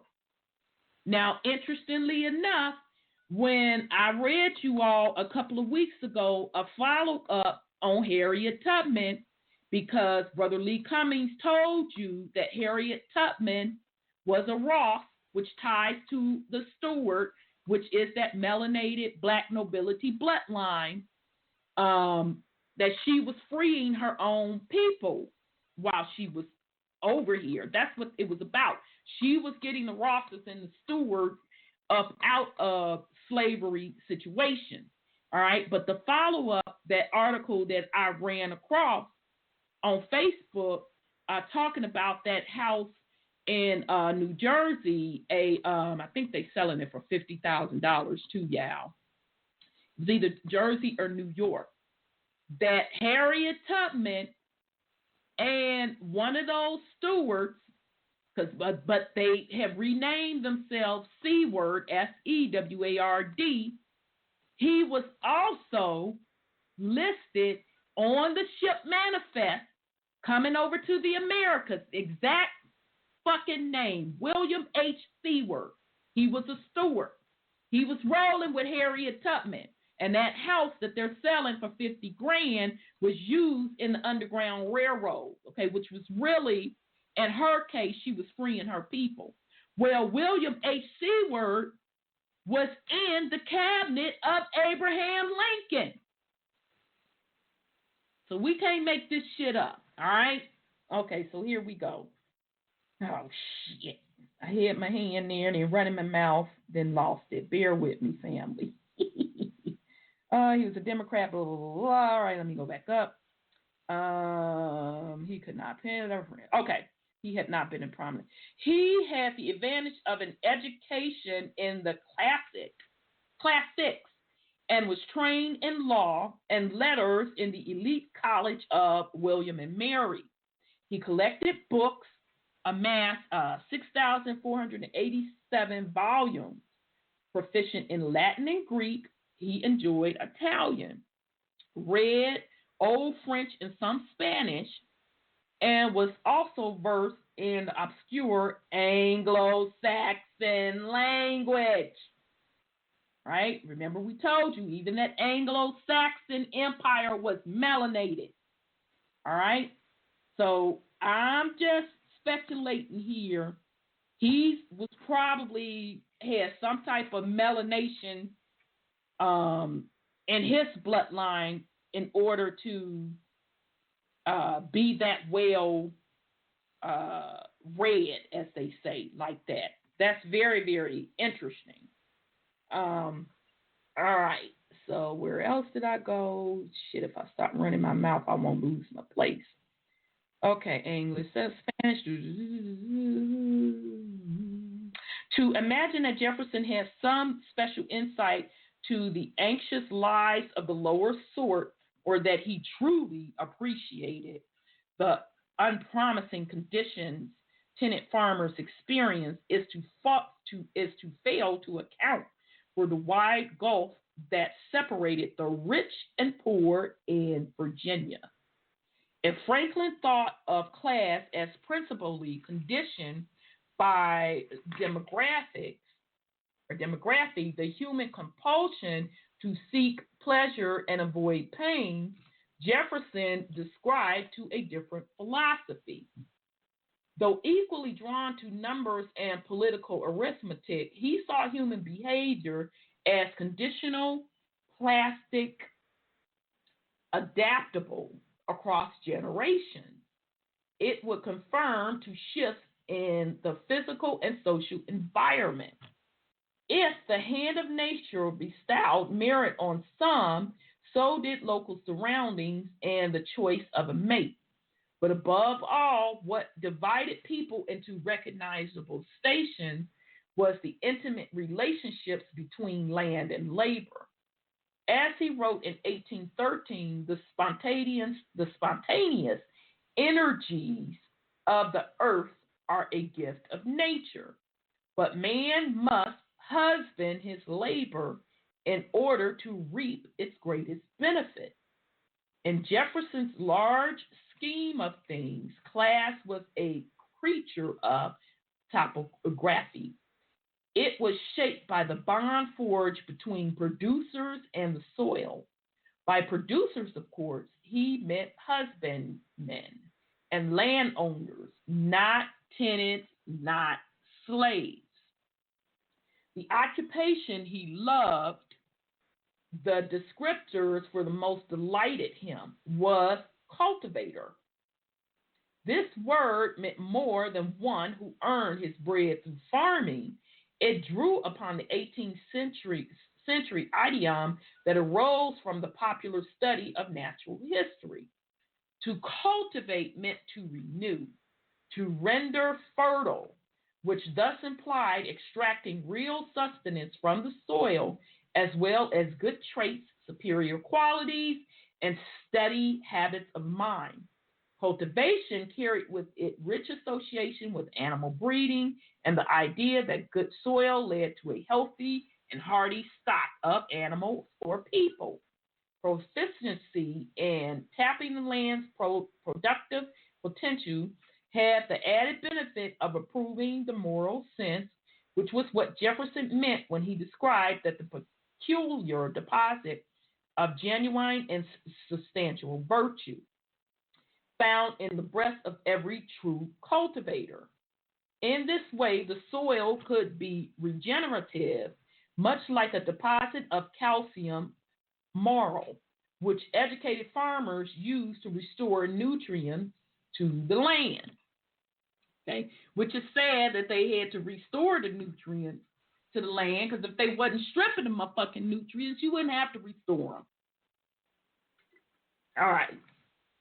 In Jefferson's taxonomy, then class was less about Franklin's commercialized language of sort, whereby people and goods were readily equated and valued. Instead, Jefferson's style class were effectively strata that mimicked the different nutritive grades within layers of soil. To this bookish Virginian idolizing rural society, classes were to be regarded as natural extrusions of a promising land, flesh and blood manifestations of an agrarian topography. Revolutionary Virginians was hardly a place of harmony, equilibrium, or unity. The war effort exuberated already simmering tensions between elite patriots and those below them. Okay, so did y'all catch that patriot stuff? In British tradition, the American elite expected the lower class to fight their wars. In the 7-Year War, for example, Virginians used the infamous practice of impressment to round up vagabonds to meet quotas during the Revolution. General Washington stated that only the lower class of people should serve as foot soldiers. Jefferson believed that class character was palpable, real. As a member of the House of Delegates, he came up with a plan to create a Virginia cavalry regiment specifically for the sons of planters, youth whose indolence or education has unfitted them for foot service. All right, so I'm a pause because, Brother Sean, you just talked about that motherfucking soldier shit, and Purple Pill broke down the derivative of that word, so die. So here the founding fathers are like, shit, that war ain't for us. That's for you lower class. So I say, what has changed? That ideology has not changed. Who's fighting the wars now? I'd like to say something before Brother Sean says anything. The Constitution makes it clear that vagabonds and Indians can't be citizens of this country. So they still call them vagabonds in the Constitution. But they can go, the vagabonds can go fight their wars. Exactly.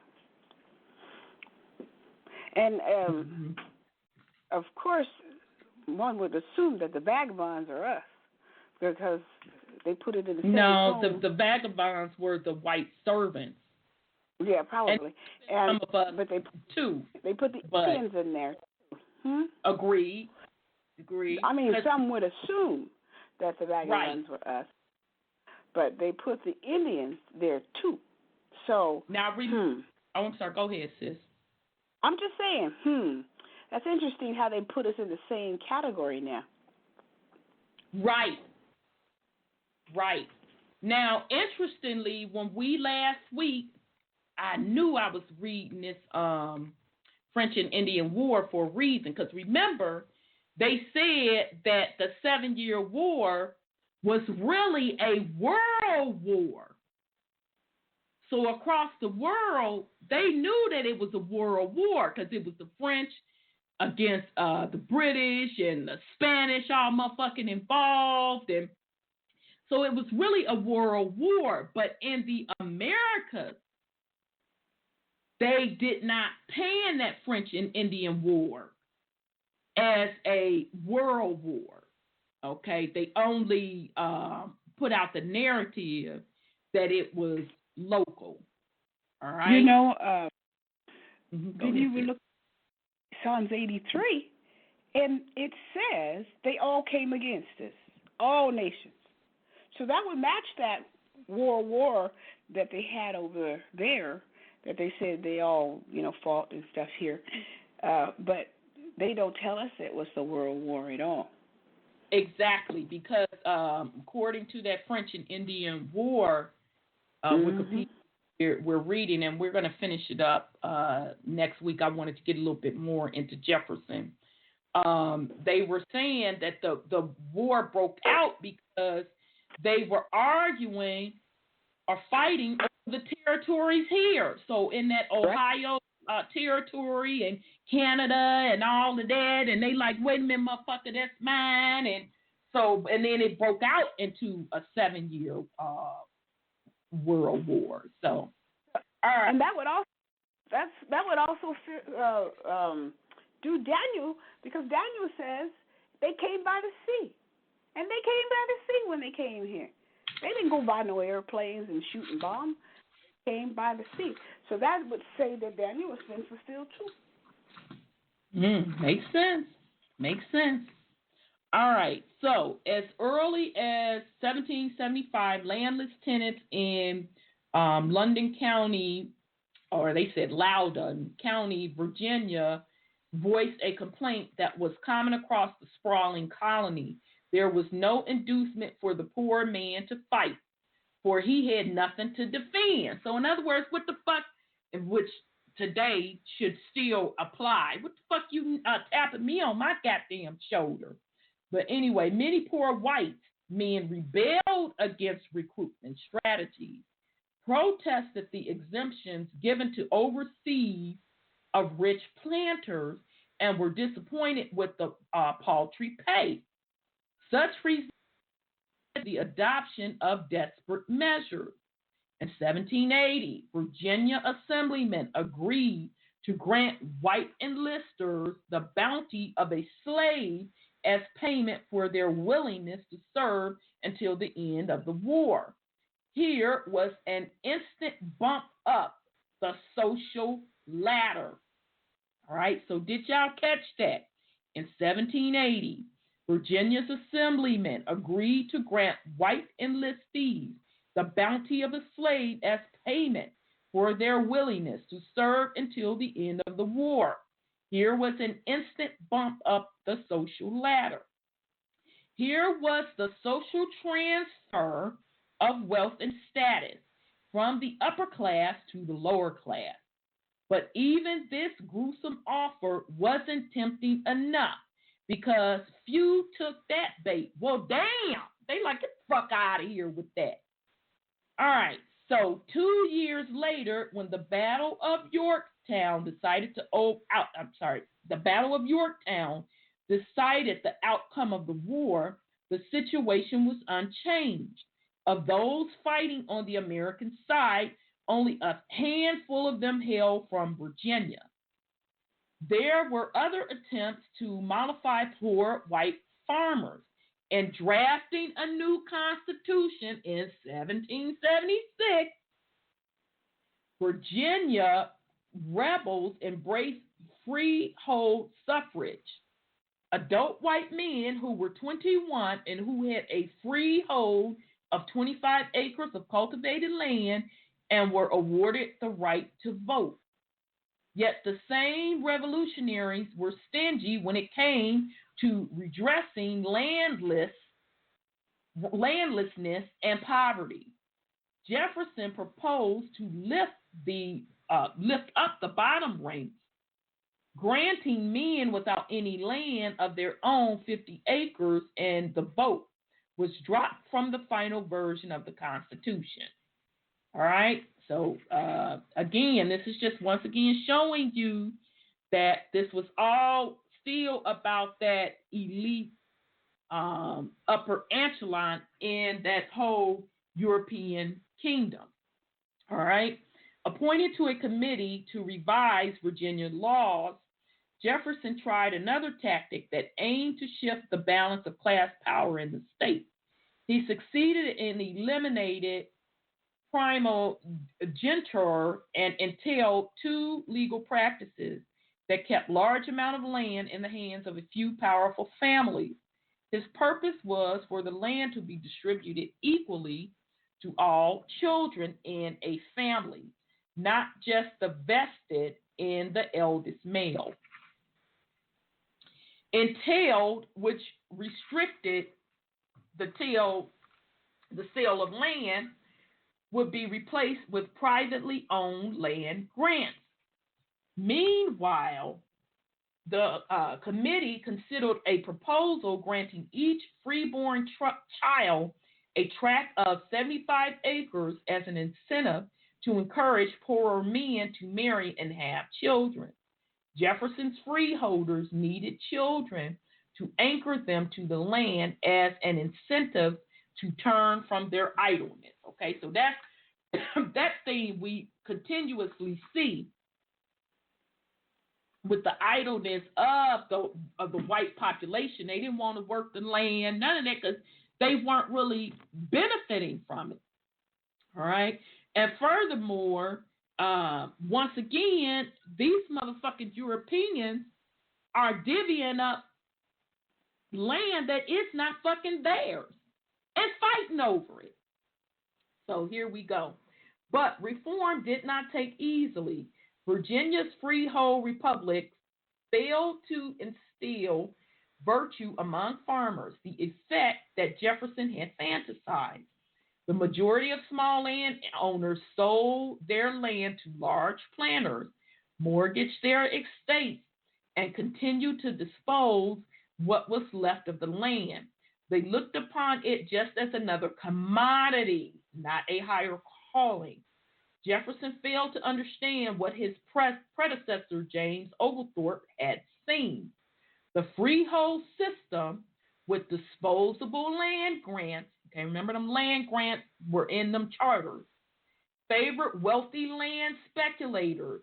Farming was arduous work with limited chance of success, especially for families lacking the resources available to Jefferson.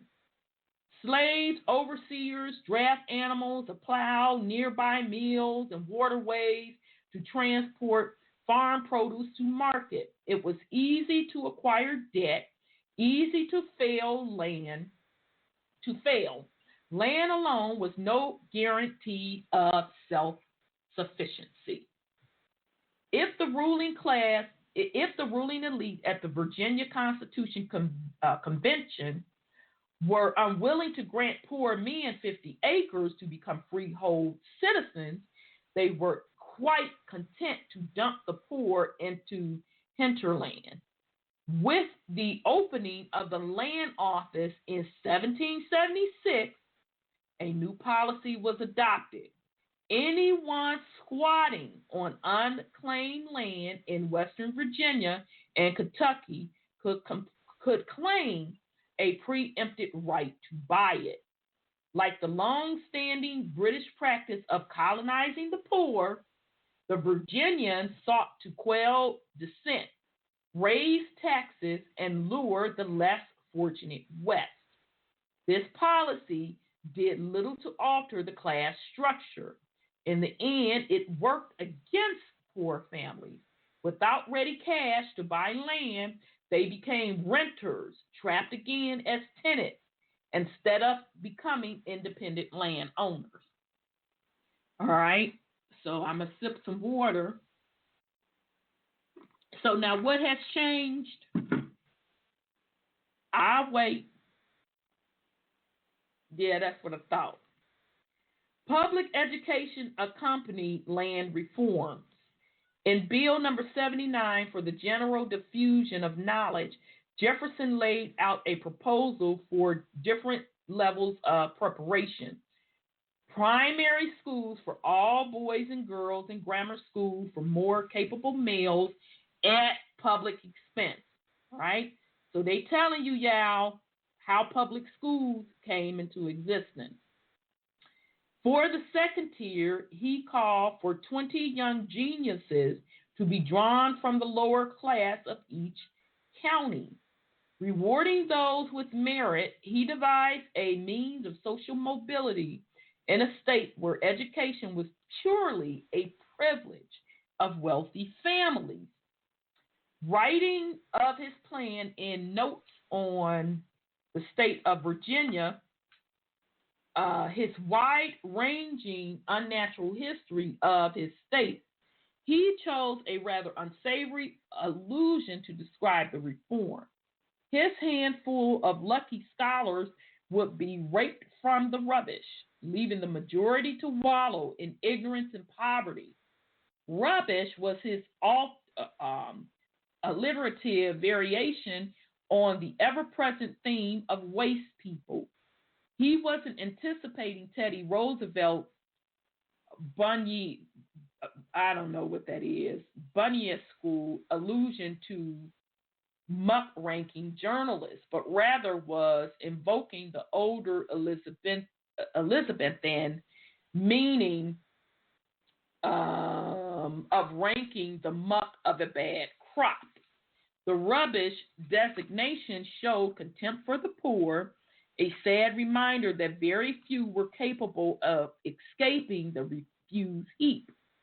But the bill failed to pass. The Virginia gentry had no desire to pay for it. They had no interest in raising up a few stray kernels of geniuses from the wasteland of the rural poor. All right, so Caucasians, I hope y'all getting this. Y'all what? No fucks were given. No fucks were given as it was regarding you at all. All right.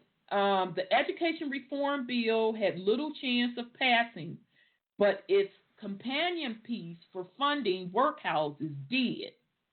As was the case with England's poor laws, the bill penalized those who waste their time in idle and dissolute courses, loitering and wandering, or deserting their wives and children. Such people were deemed vagabonds. The solution for poor children was not education, but hiring them out as apprentices. Jefferson made a minor change to the existing law, which dated to 1755. The poor would no longer wear identifying badges. Hell to the no, y'all. And I've seen pictures of that with them badges. Damn. The solution for poor children was not, okay, I said that, but vagabonds would still be punished, and their children would pay the price for their idleness in a way that was reminiscent of the exploited orphans of dead servants at Jamestown. They may have been a less visible class without badges, but they remain a powerful symbol of vice and sloth. Damn. Okay, that's where I saw them badges from. So in other words, those orphans, which John Levy talked about in his work, that he felt after that catastrophic, the comet event in 1811, and stuff started getting destroyed and the mud flood happened, that a lot of orphans were brought in to do the cleaning up. So Jefferson pretty much just switched it up and was like, oh, okay, so if your old man is a motherfucking bum on the street or a vagabond, that's okay. Your children we're going to put your children to work. So now again, Caucasian people, this is founding father, Thomas Jefferson. That's why I say to you, you need to know who you are too, because this narrative that you're being fed is false. All right, and your people, more than likely, unless you tie it back to that nobility bloodline, or you one of their boys now, and how you know, look at how you're living today. If you don't have access to things, then you ain't one of them. All right? So your situation was fucked up as well. All right. All of Jefferson's early reforms were less about promoting equality or democracy than moderating extremes. Like the farmers' true use of marl soil or peat, his approach was closer to breaking up clumps or concentration of wealth and poverty. Virginia's social order was stagnant. It was weighed down by top-heavy planter class and an increasingly immobile class of landless families. His powerful words, raked from the rubbish, captured his philosophy in an unmistakably visual, compelling way. Raking was comparable to plowing, the process of turning over tired and barren topsoil and unearthing new life from the layers below. Such improvements, though gradual, is spreading benefits, promise a stronger crop citizen in the future. Okay, so we're going to pause here. We're going to pick back up next week on Jefferson motherfucking ass, because I want to finish him up, because who's the next one? We got Andrew Jackson, and we got to get to his stank ass too. All right, so we're going to give a last round for last words. Sis Sandra, you have any last words for the family?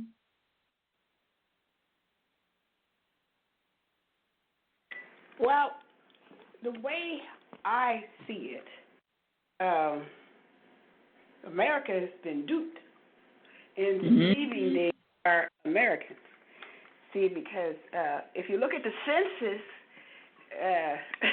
and the questions they were going to pose on that census, that means they would be deported too.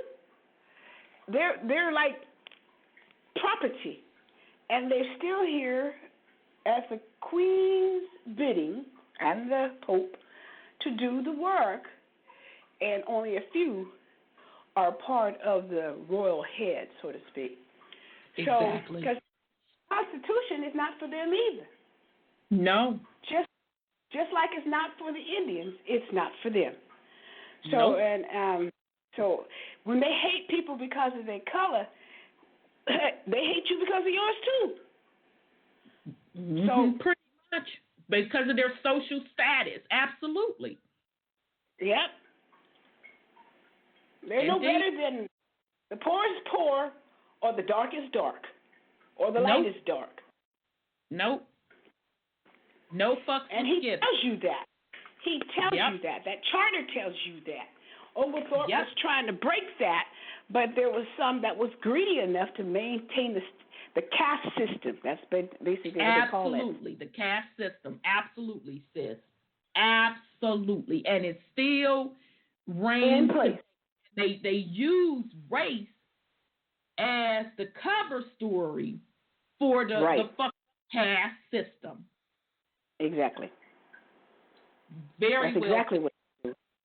Very well said. Brother Sean, you have any last words for the family?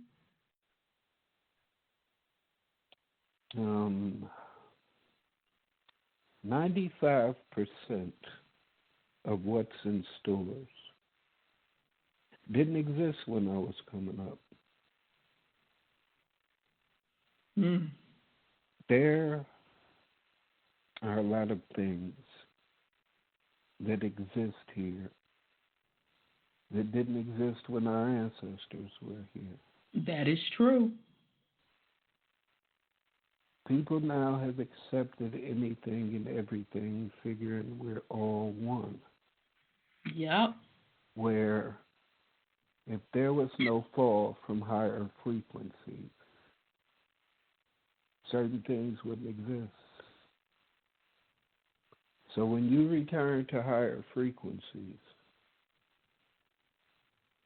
certain shit ain't gonna exist. That's right. Let it go or stay with it. Exactly. Indeed, brother. Okay, family. I want to thank you all very much for joining us. We will be back next week to pick up on, finish up Jefferson, finish up the French and Indian Wars, and get into Andrew Jackson. Thanks all to those in the chat. Thank you to the family callers. Thank you, 832. Thank you to Sandra and Brother Sean. We're going to rock out again with Spinners. I'm on the Spinners kick, y'all. For my millennials, I urge you to check out the Spinners. It's an old school group. I know your grandma and them then played it and you didn't heard it. And your parents. Check it out. They have a lot of great music. I opened up with Ghetto Child. I'm going to end with Games People Play. So love you very much, family. I wish you peace, love, and freedom, health, healing, and prosperity.